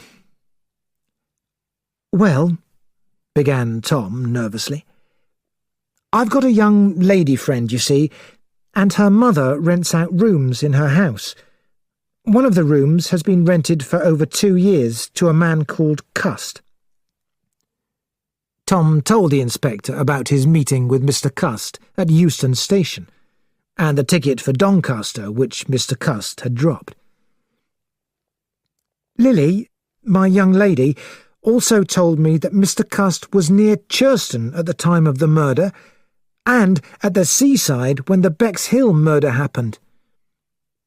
The newspapers said that information was wanted about A.B. Case, or Cash. Lily's mother, Mrs. Marbury, told me that Mr. Cust is A.B. Cust. Then we wondered if Mr. Cust had been away from home on the date of the Andover murder, and we remembered that he was." Inspector Crome listened to everything carefully. "You were quite right to come here," he said. "These dates may be only a coincidence, and the name too, but I'd certainly like to interview Mr. Cust. Is he at home now?" "Yes, sir." "When did he return?" "On the evening of the Doncaster murder, sir. He's stayed in a lot since then, and he doesn't look very well, Mrs. Marbury says. He buys a lot of newspapers. Mrs. Marbury says that he talks to himself too." Tom gave Inspector Crome Mrs. Marbury's address. "Thank you," said the inspector. "I shall probably visit the house later today. Please be careful if you meet Mr. Cust. Good morning, Mr. Hartigan." Tom went outside. Lily Marbury was waiting for him. He told her about his meeting with Inspector Crome. "The police are going to come and ask him some questions," he said. "Poor Mr. Cust," said Lily. "Don't feel sorry for him. If he's ABC, he's murdered 4 people." Lily shook her head. "It does seem awful," she said. "Come and have some lunch," said Tom. "All right, but I must just telephone someone, a girl I was going to meet." She ran across the road and came back, looking rather red in the face. She put her arm through Tom's arm. "Tell me more about Scotland Yard. You didn't see the other man there, the Belgian gentleman, the one that ABC writes to?" "No, he wasn't there." "Well, tell me all about it. Who did you speak to, and what did you say?" Mr. Cust put the phone back very gently. He turned to where Mrs. Marbury was standing, watching him. "You don't often have a telephone call, Mr. Cust," she said. "I hope it's not bad news." "No, no." He saw that Mrs. Marbury was holding a newspaper. He read births, marriages, deaths. "My sister's just had a little boy," he said quickly. "Well, that is nice," said Mrs. Marbury. She wondered why Mr. Cust had never said he had a sister. "Well, Mr. Cust, my congratulations. Is it the first one, or have you other little nephews and nieces?" "It's the only one," said Mr. Cust. "The only one I've ever had, or am likely to have, and, I think I must go there at once. They want me to come. I think I can just catch a train if I hurry." "Will you be away long, Mr. Cust?" called Mrs. Marbury as he ran up the stairs. "Oh, no, 2 or 3 days, that's all." He disappeared into his bedroom. A few minutes later, he came quietly down the stairs carrying a bag in his hand. He saw the telephone and remembered the short conversation he had just had. "Is that you, Mr. Cust? I thought you might like to know that an inspector from Scotland Yard may come to see you." Why had Lily telephoned him? Had she guessed his secret? How did she know that the inspector was coming? Did she know? But surely, if she knew, she wouldn't... Women were very strange, surprisingly cruel and surprisingly kind. Lily was a kind girl. A kind, pretty girl. He paused in the hall. Then he heard a noise from the kitchen. Mrs. Marbury might come out. He opened the front door, passed through it, and closed it behind him. Where? Poirot and I were having another meeting with the Chief Constable, Colonel Anderson, and Inspector Crome. "I've got a list of people in the Churston area where the man went and offered stockings," said Inspector Crome. "He stayed at a small hotel. He returned there at 10:30 on the night of the murder. He did the same thing in Bexhill. He stayed at a hotel under his own name, and offered stockings to people at about 12 addresses, including Mrs. Barnard and including the Orange Cat. He did the same in Andover. He stayed at a small hotel there, too, and offered stockings to Mrs. Fowler, next door to Mrs. Asher, and to several other people in the same street. I went to the address which Mr. Hartigan gave me, said the inspector, but I found that Cust had left the house about half an hour before. He received a telephone message. Mrs. Marbury said it was the first time. I searched his room very carefully. I found notepaper there similar to the paper which the letters were written on. There was also a large quantity of stockings, and at the back of the same cupboard there were 8 new ABC railway guides. "That proves he's guilty," said Colonel Anderson. "I found something else, too," said the inspector. "I only found it this morning, sir. There was no sign of the knife in his room, but I thought perhaps he'd brought it back to the house and hidden it somewhere. I found it immediately. The coat stand. No one ever moves a coat stand. I moved it away from the wall, and there it was, the knife. The dried blood was still on it." "Good work, Crome," said Colonel Anderson. "We only need one thing more now. The man himself." "Don't worry, we'll get him," said Crome. "But there is something that worries me very much," said Poirot. "It is the why, the motive." "But, my dear Poirot, the man's crazy," said Colonel Anderson impatiently. "Well, as you say, Crome, it's just a matter of time before we find him." Mr. Cust stood by a fruit and vegetable shop, staring across the road. Yes, that was it. A. Asher, newsagent. In the empty window there was a sign, "Shop to rent." He walked slowly back towards the main street of the town. It was difficult, very difficult, now that he hadn't any more money. He hadn't had anything to eat all day. He looked at a board outside another newsagent's shop. "The ABC case, murderer still free. Interviews with Hercule Poirot." Mr. Cust said to himself, "Hercule Poirot. I wonder if he knows." He continued walking. Where was he going? He didn't know. He had come to the end. He looked up.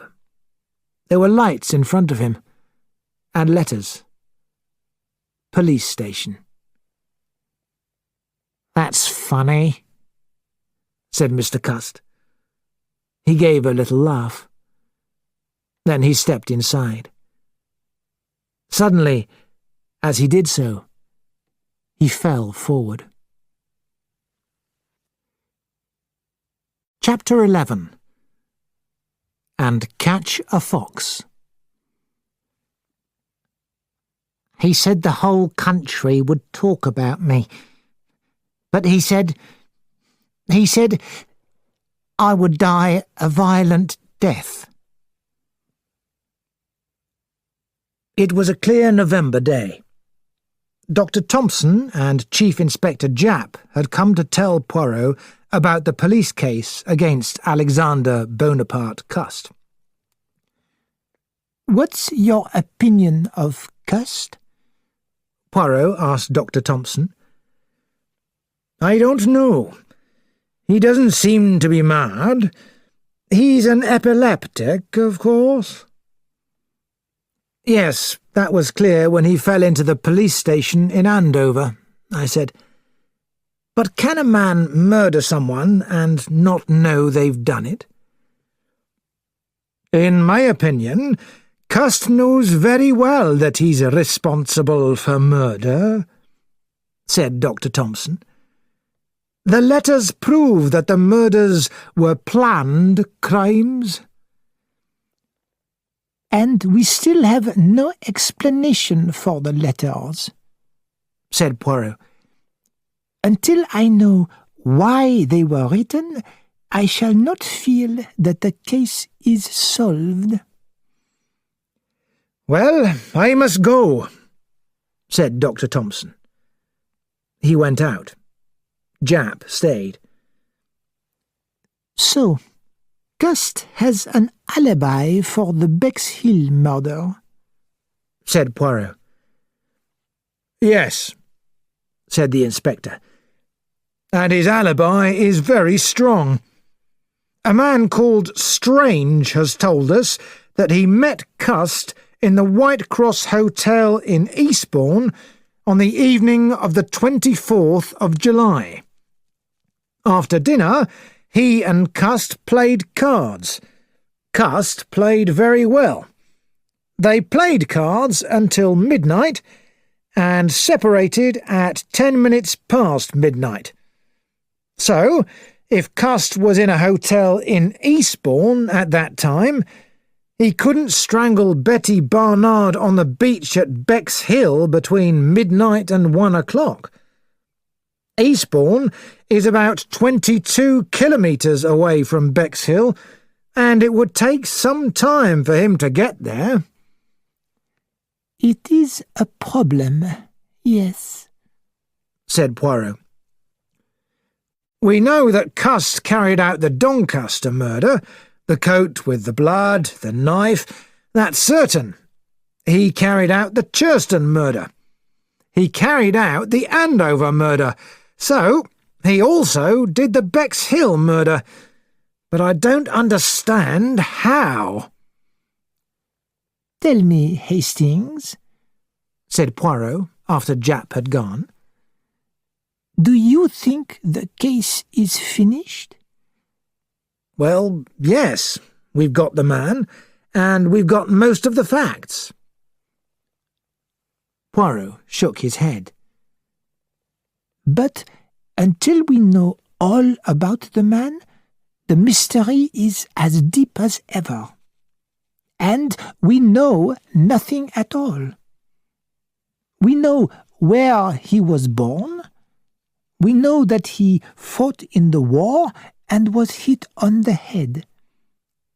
We know that he left the army because he is an epileptic. We know that he rented a room from Mrs. Marbury. We know that he is very quiet and shy, the kind of man that nobody notices. We know that he planned and carried out several very clever murders. We know that he made some stupid mistakes. We know that he killed without pity. We know that he did not want anyone else to suffer for his crimes. Do you not see, Hastings, that the man is like two different people? All the time I have tried to get to know the murderer. And now I realize, Hastings, that I do not know him at all. I am quite confused. Why did he carry out these murders? Why did he choose those people? Alphabetically, I began. Was Betty Barnard the only person in Bexhill whose name began with a B? Betty Barnard. I had an idea there. It ought to be true. It must be true. But if it is... He was silent for some time. I didn't like to interrupt him, and I believe I fell asleep.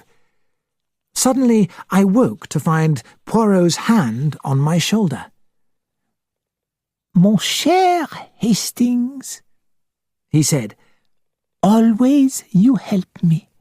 You bring me luck. I was quite confused. How have I helped you this time? I asked. I remembered something that you said. It makes everything very clear. I see the answers to all my questions. The reason for Mrs. Asher, the reason for Sir Carmichael Clark, the reason for the Doncaster murder, and finally, very important, the reason for Hercule Poirot. But first, I need a little more information from our special legion. And then, when I have got an answer to one of my questions, I will go and see ABC. We will face each other at last. ABC and Hercule Poirot, the enemies. And then we will talk. What do you expect Cust to tell you? I asked. Hercule Poirot smiled. A lie, he said. And from the lie, I shall know the truth. During the next few days, Poirot was very busy. He was mysteriously absent for a lot of the time. He talked very little and refused to answer any of my questions. But towards the end of the week, he said he intended to visit Bexhill. He suggested that I should come with him, and I agreed enthusiastically. The members of our special legion were also invited. Poirot first visited Mr. and Mrs. Barnard and asked them when exactly Cust had come to their door and what he had said. Then he went to the hotel where Cust had stayed and asked for a detailed description of Cust. Next, he went to the beach, to the place where Betty Barnard's body had been discovered. He studied the ground carefully. He then walked from the beach to the nearest place where a car could be parked.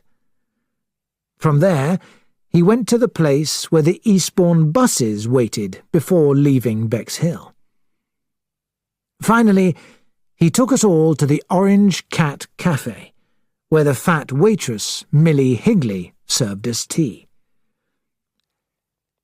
I have finished in Bexhill, said Poirot. I will go to Eastbourne. I need to ask one question there.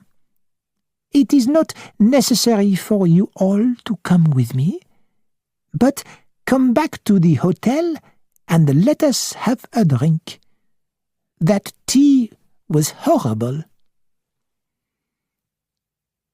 As we were having our drinks, Franklin Clark said, I suppose we can guess what you're trying to do. You're trying to prove that Cust's alibi is false. You seem very pleased, but I don't know why. You haven't got a new fact of any kind. No, that is true, said Poirot. Then he continued, My friend Hastings told me once that he had, as a young man, played a game called The Truth. Everyone was asked 3 questions. They had to promise to answer 2 questions truthfully. He paused. Eh bien, I want to play that game. But 1 will be enough. 1 question to each of you. Of course, said Clark impatiently. We'll answer anything. Ah, but I wanted to be more serious than that. Do you all promise to speak the truth? Everyone became as serious as Poirot. They all promised. Then Poirot turned to Franklin Clark.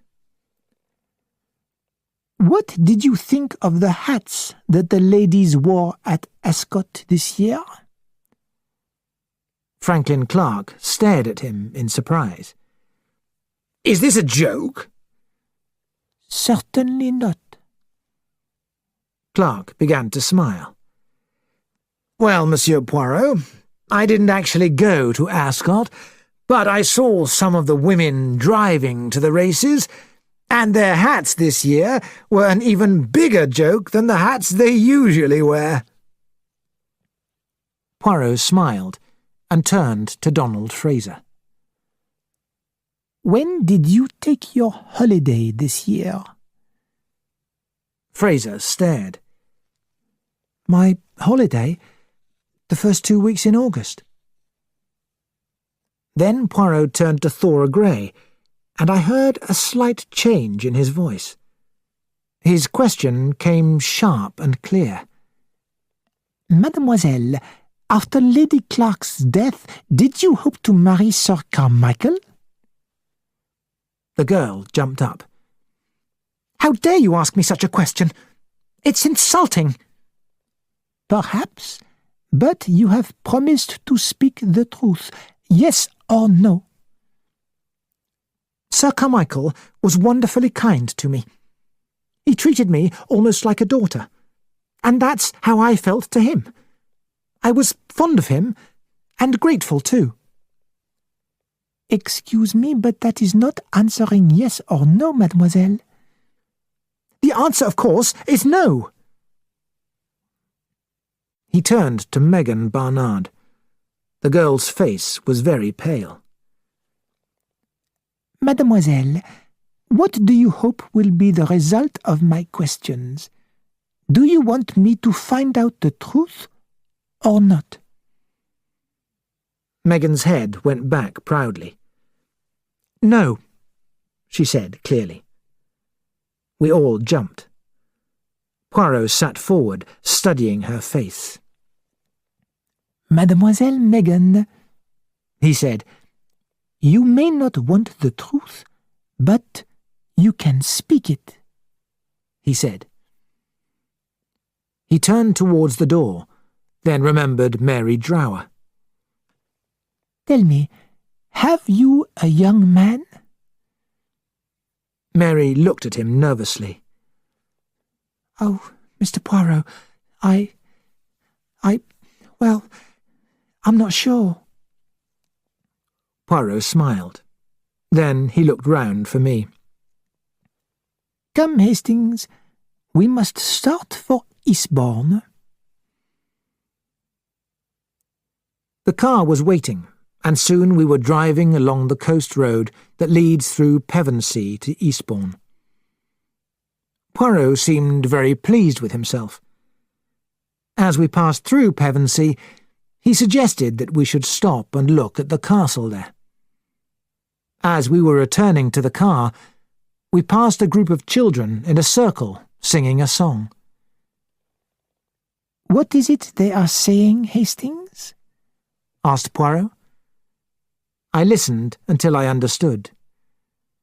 And catch a fox and put him in a box and never let him go. Poirot repeated the words. His face suddenly became very serious. That is very terrible, Hastings. He was silent. You hunt the fox here? I don't. I've never been able to afford to hunt. And I don't think there's much hunting in this part of the world. I meant in England generally. A strange sport. The dogs run after the fox, and at last they catch him, and he dies, quickly and horribly. But the quick, cruel death is better than what those children were singing. It is not good to be shut away in a box forever. Tomorrow I am going to visit Cust. Now, let's go back to London. Aren't we going to Eastbourne? I cried. What for? I know quite enough now. I was not present at the interview between Poirot and that strange man, Alexander Bonaparte Cust. Because of his relationship with the police, Poirot was able to be there, but I wasn't included in the special permission that was needed. Poirot also wanted the interview to be completely private, the two men face to face. But when Poirot came back, he told me all about it in great detail. Mr. Cust seemed smaller, and to stoop even more. His fingers pulled nervously at his coat. For a time, Poirot sat and looked at him. At last he said gently, "Do you know who I am?" Mr. Cust shook his head. No, I don't. Or are you from Mr. Maynard, from his law office?" He was polite, but didn't seem very interested. His mind seemed to be on something else, something inside himself. "I am Hercule Poirot." He said the words very gently, and watched for the effect. Mr. Cust lifted his head a little. "Oh, yes," he said. Then, a minute later, he repeated the words again. "Oh, yes." This time he sounded different, more interested. He looked at Poirot. Poirot looked back and nodded. "Yes," he said. "I am the man that you wrote the letters to." At once the contact was broken.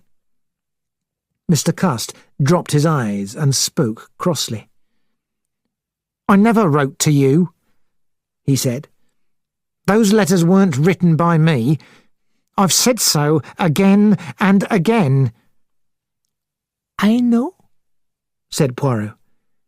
"But if you did not write them, who did?" "An enemy. I must have an enemy. They are all against me. The police, everyone, all against me." Poirot didn't reply. "Everyone has been against me. Always." "Even when you were a child?" Mr. Cust seemed to think about that. No, not exactly then. My mother was very fond of me. She thought I was going to be special, that I could do anything." He was silent for a minute. "But she was quite wrong. I was afraid of people. I had a bad time at school. And later, when I started work, I had the feeling that everyone thought I was stupid." "And in the war?" asked Poirot. "You know," said Mr. Cust, and his face lit up, "I enjoyed the war. I felt, for the first time, like a man." His smile disappeared. "But then I got hit on the head, so they made me leave the army. I started working in an office, but things were very difficult. I had very little money, and then I got the offer of the job selling stockings." "You told us the name of the company, but you know now, don't you?" said Poirot in a gentle voice. That company didn't employ you?" "That's because they're against me too. I've got their letters to me, giving me instructions about places to go to and a list of people to visit." their letters weren't written," said Poirot. "they were typed. All those letters were typed on the machine which was found in your room. So it seems that you typed them yourself and posted them to yourself." No, said Mr. Cust. "It's because they're all against me." "And the ABCs that were found in the cupboard?" "I know nothing about them. I thought they were stockings." "Why did you put a mark by the name of Mrs. Asher in that first list of people in Andover?" "Because I decided to visit her first. One must begin somewhere. But I didn't murder her. I'm completely innocent. It's all a mistake. Look at that second crime, the Bexhill one. I was playing cards in Eastbourne." "You play cards very well, I believe," said Poirot. Well, I believe I do. You'd be surprised how a game of cards can bring strangers together. I remember one man. I've never forgotten him because of something he told me. We just got talking over a cup of coffee and we started playing cards." "What did he tell you?" asked Poirot. Mr. Cust's face looked worried. "He read my future in my hand. He said I would be one of the most famous men in England before I died. He said the whole country would talk about me. But he said I would die a violent death." He was silent suddenly. "My head. I suffer very badly. I get cruel headaches sometimes. And then there are times when I don't know—" He stopped. "But you do know, don't you?" Poirot said. "That you carried out the murders?" Mr. Cust looked up. He looked strangely at peace. "Yes," he said. "I know." "But I am right, am I not? You don't know why you carried them out?" Mr. Cust shook his head. "No," he said. "I don't." Chapter 12. Poirot explains. "You must realize that you are a very famous man. Probably the most famous man in England." Poirot called a meeting of the Special Legion. "From the beginning," he said, "I have been worried about the why of this case. The mystery was not the mystery of the murders, but the mystery of ABC. Why was it necessary for him to carry out these murders? Why did he choose me as his enemy? It is no answer to say that the man was mad. As soon as I received the first letter, I was upset and worried. It seemed to me that there was something very wrong about the letter." "You are quite right," said Franklin Clark.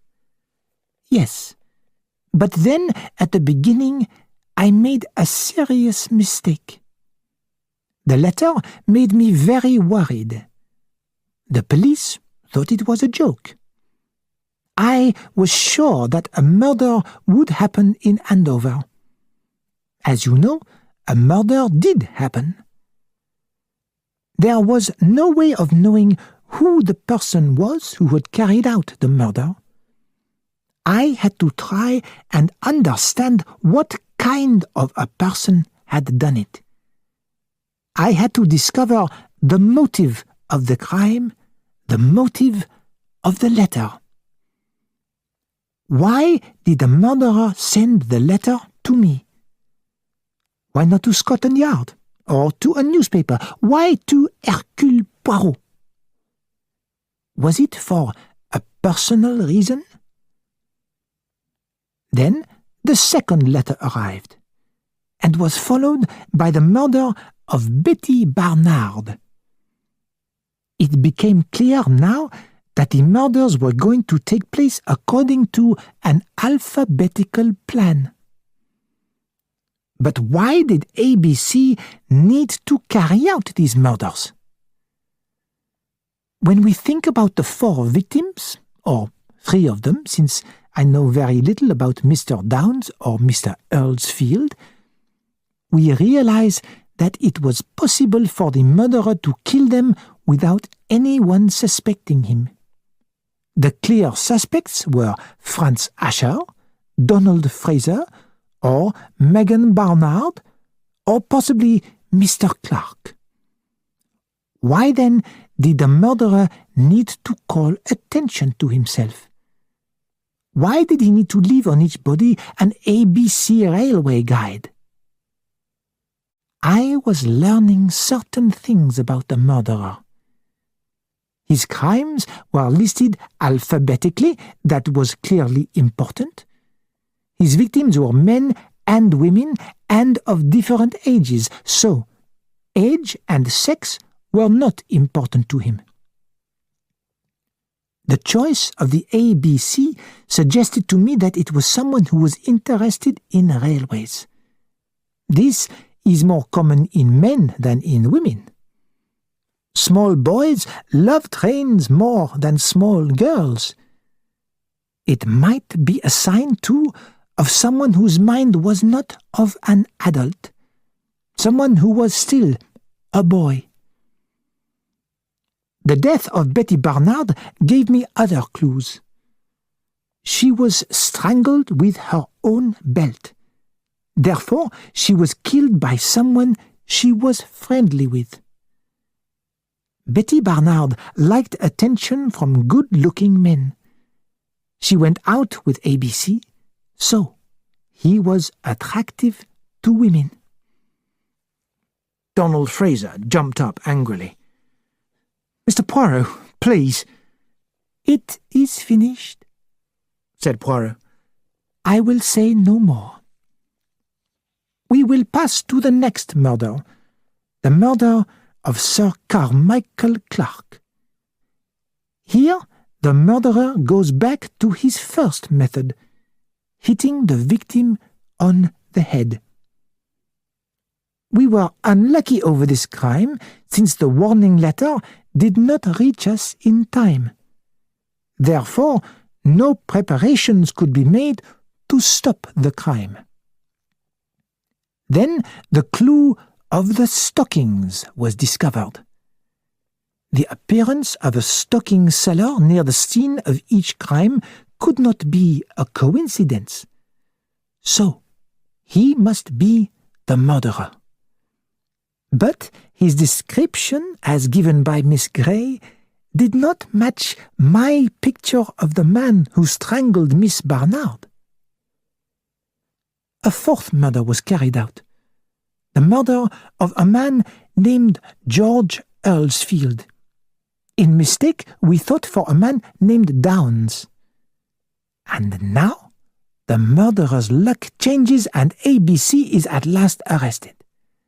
The case, as Hastings says, has ended. The man is in prison. Finish. But not for me. I still don't know the why. And there is one small, annoying fact. The man cussed has an alibi for the night of the Bexhill crime. "That's been worrying me, too," said Franklin Clark.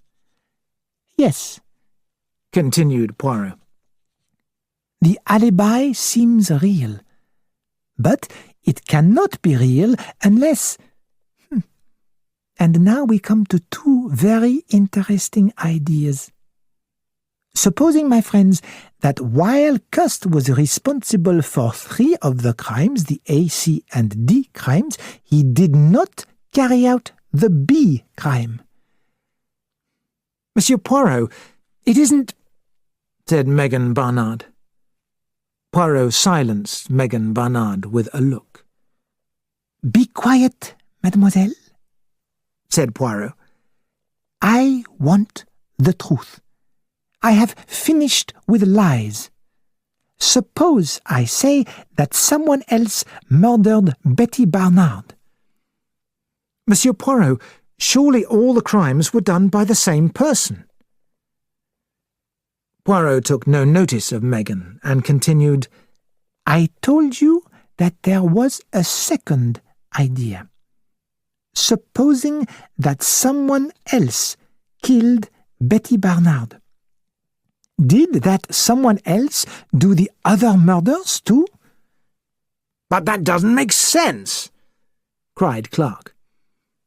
Doesn't it? I examined the letters again. I had felt from the beginning that there was something wrong with them. I had thought they were written by a madman. But then I realized they were not. They were false. The writer was only pretending to be mad. What would be the reason for writing such letters? To call the police's attention to the murders? At first, it did not seem to make sense. And then I saw light. It was to call the police's attention to several murders, to a group of murders, so that one of those murders would not be noticed. I was facing a very clever murderer. Not Mr. Cust. I was facing a very different kind of man, a man who enjoyed behaving like a boy. Remember the schoolboy-like letters and the railway guide? And who was attractive to women. A man who played an important part in one of the crimes. I thought all about the crimes again. The Andover crime? The most likely suspect was Franz Asher, but I could not imagine that Asher could invent and carry out such a complicated plan. The Bexhill crime. Donald Fraser was clever and had ability, but his motive for killing his girlfriend could only be jealousy. It was very unlikely that such a crime would be planned. We now come to the Churston crime. Sir Carmichael Clark was a very rich man. Who will get his money after he dies? His wife, who is dying, and then it goes to his brother, Franklin. Poirot turned slowly round and looked at Franklin Clark. I was quite sure then. ABC and the Franklin Clark were the same person. Franklin Clark is attractive to women. He could easily make a girl in a cafe go out with him. He enjoys making lists. He made a list here one day. And finally, his boyish behavior. Lady Clark told us about that. I was quite sure in my own mind. The writer of the letters and the murderer was Franklin Clark. Franklin Clark started to laugh. And what about our friend Cust? What about the blood on his coat? And the knife he hid? He may say he didn't do the crimes. "You are quite wrong," said Poirot. "He says he did do the murders. He believes himself to be guilty.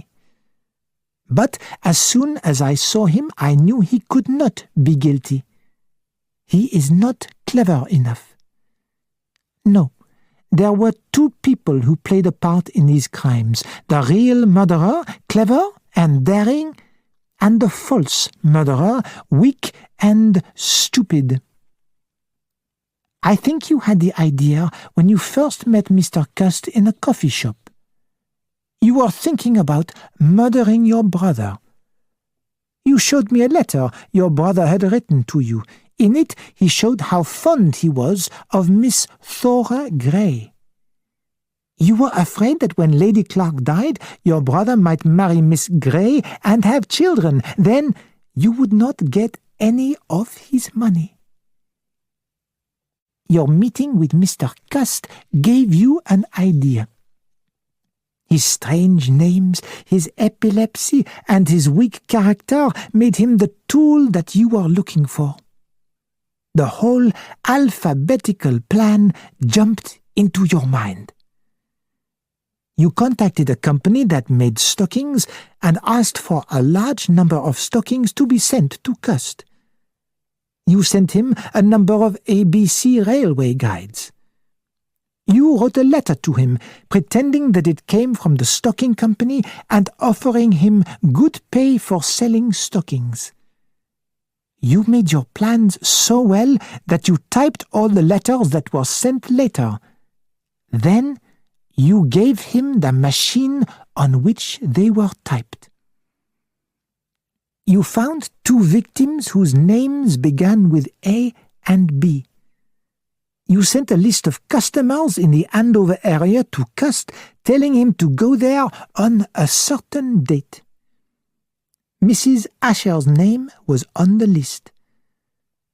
You sent the first ABC letter to me. Then you went to Andover and killed Mrs. Asher. For the second murder, you probably killed Betty Barnard before midnight on the 24th. We now come to murder number 3, the important murder for you. And here I must thank Hastings. He suggested that the third letter was sent to the wrong address on purpose. And he was right. I had wondered, why were the letters addressed to Hercule Poirot, a private detective, and not to the police? You wanted one of the letters to get lost and reach us too late. But a letter to Scotland Yard could not get lost, so you sent it to a private address. You wanted the police to find out about it only when the murder was safely done.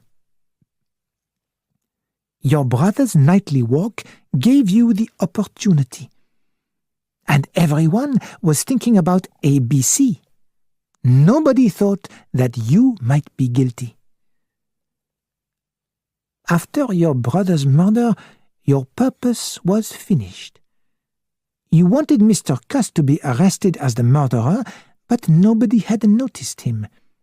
So you decided that one more murder was necessary. You chose Doncaster as the scene of your next crime. Everything was made very public in the newspapers. You gave instructions to Mr. Cust to go to Doncaster. In the afternoon, he went to a cinema. You were there too. You stabbed a man and put the ABC railway guide under his feet. When Mr. Cust left, you followed him and put the bloody knife in his coat pocket. And now, my friends, let us imagine how Mr. Cust thought about all this. The Andover crime means nothing to him. He is shocked and surprised by the Bexhill crime. He was there at about the same time. Then comes the Churston crime. 3 crimes, and he has been at the scene of each of them. Epilepsy sufferers cannot always remember what they have done. Then he receives the order to go to Doncaster. Doncaster. And the next ABC crime will be in Doncaster. He becomes afraid and tells people he is going to Cheltenham. He goes to Doncaster and visits a cinema in the afternoon. When he gets back to his hotel, he discovers there is blood on his coat. So he thinks he himself is the killer. He is quite sure of the truth. He, Alexander Bonaparte Cust, is a mad killer. He behaves like a hunted animal. He goes back to his rented room in London. He has the knife with him still. He hides it behind the coat stand. Then he is warned that the police are coming. They know. I don't know why he went to Andover. Maybe he wanted to look at the place of the crime, although he could remember nothing about it. He has no money left. He is very tired. He goes to a police station. When I saw him, I knew at once that he was not the murderer and that my name meant nothing to him. I knew that he thought he was the murderer. "Your idea," said Franklin Clark, "is completely mad." No, Mr. Clark. I found the stick which you used in the Andover and Churston murders in a cupboard at Churston. An ordinary stick with a thick handle. 2 people from the cinema in Doncaster recognized your photograph. Millie Higley, the waitress at Bexhill, remembered you. And you left a fingerprint on Cust's typewriter. Clark sat silently for a minute. Then he said, "You win, Monsieur Poirot." He took a small gun out of his pocket and held it to his head. He tried to shoot it, but the gun didn't work. Clark stared at it in surprise. "No, Mr. Clark," said Poirot. "Perhaps you noticed that I had a new servant today, a friend of mine. He used to be a clever thief. He removed your gun from your pocket and made it safe, then he put it back. No, Mr. Clark, there will be no easy death for you. Your crime was not at all English, not fair." 2 detectives from Scotland Yard came out from the next room. One of them was Crome. They arrested Franklin Clark and took him away. As the door behind Franklin Clark closed, I'm sorry to say that I started to laugh. Poirot looked at me in surprise. "It's because you told him his crime wasn't fair," I said. "It was quite true. It was very cruel. Not only the murder of his brother, but to shut a man away forever in a prison for mad people, like a living death. To catch a fox and put him in a box and never let him go. That is not sport, not fair." Megan Barnard said, "I can't believe it. I can't. Is it true?" "Yes, mademoiselle," said Poirot. "It's finished." He turned to Fraser. "Mademoiselle Megan was always afraid that you were responsible for the second crime." "I thought so myself at one time," said Donald Fraser quietly. Because of your dream? Your dream has a very natural explanation. In it, you find that one sister is being replaced by the other. Mademoiselle Megan is taking the place of her sister in your heart. But you feel guilty, so you try to kill the thought. Do not be afraid to forget, said Poirot gently. Mademoiselle Megan is very special. She has a wonderful heart. Donald Fraser's eyes lit up. I believe you're right, he said. We all crowded round Poirot, asking questions. Why did you ask those truth questions, Poirot? I wanted to see Franklin Clark's face when I asked my question of Mademoiselle Thora. His eyes were full of hate and anger. Franklin Clark knew it was the end for him when you told him about the fingerprint on the typewriter, I said. Yes, they are useful, fingerprints.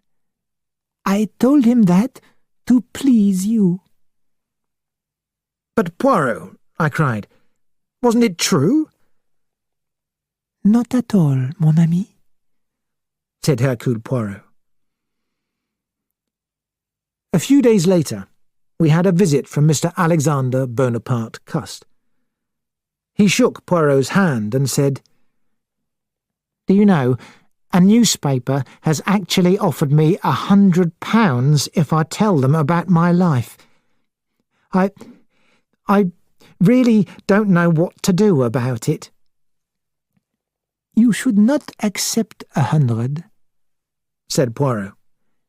Say that 500 is your price, and tell the other newspapers about it as well. You must realize that you are a very famous man, probably the most famous man in England.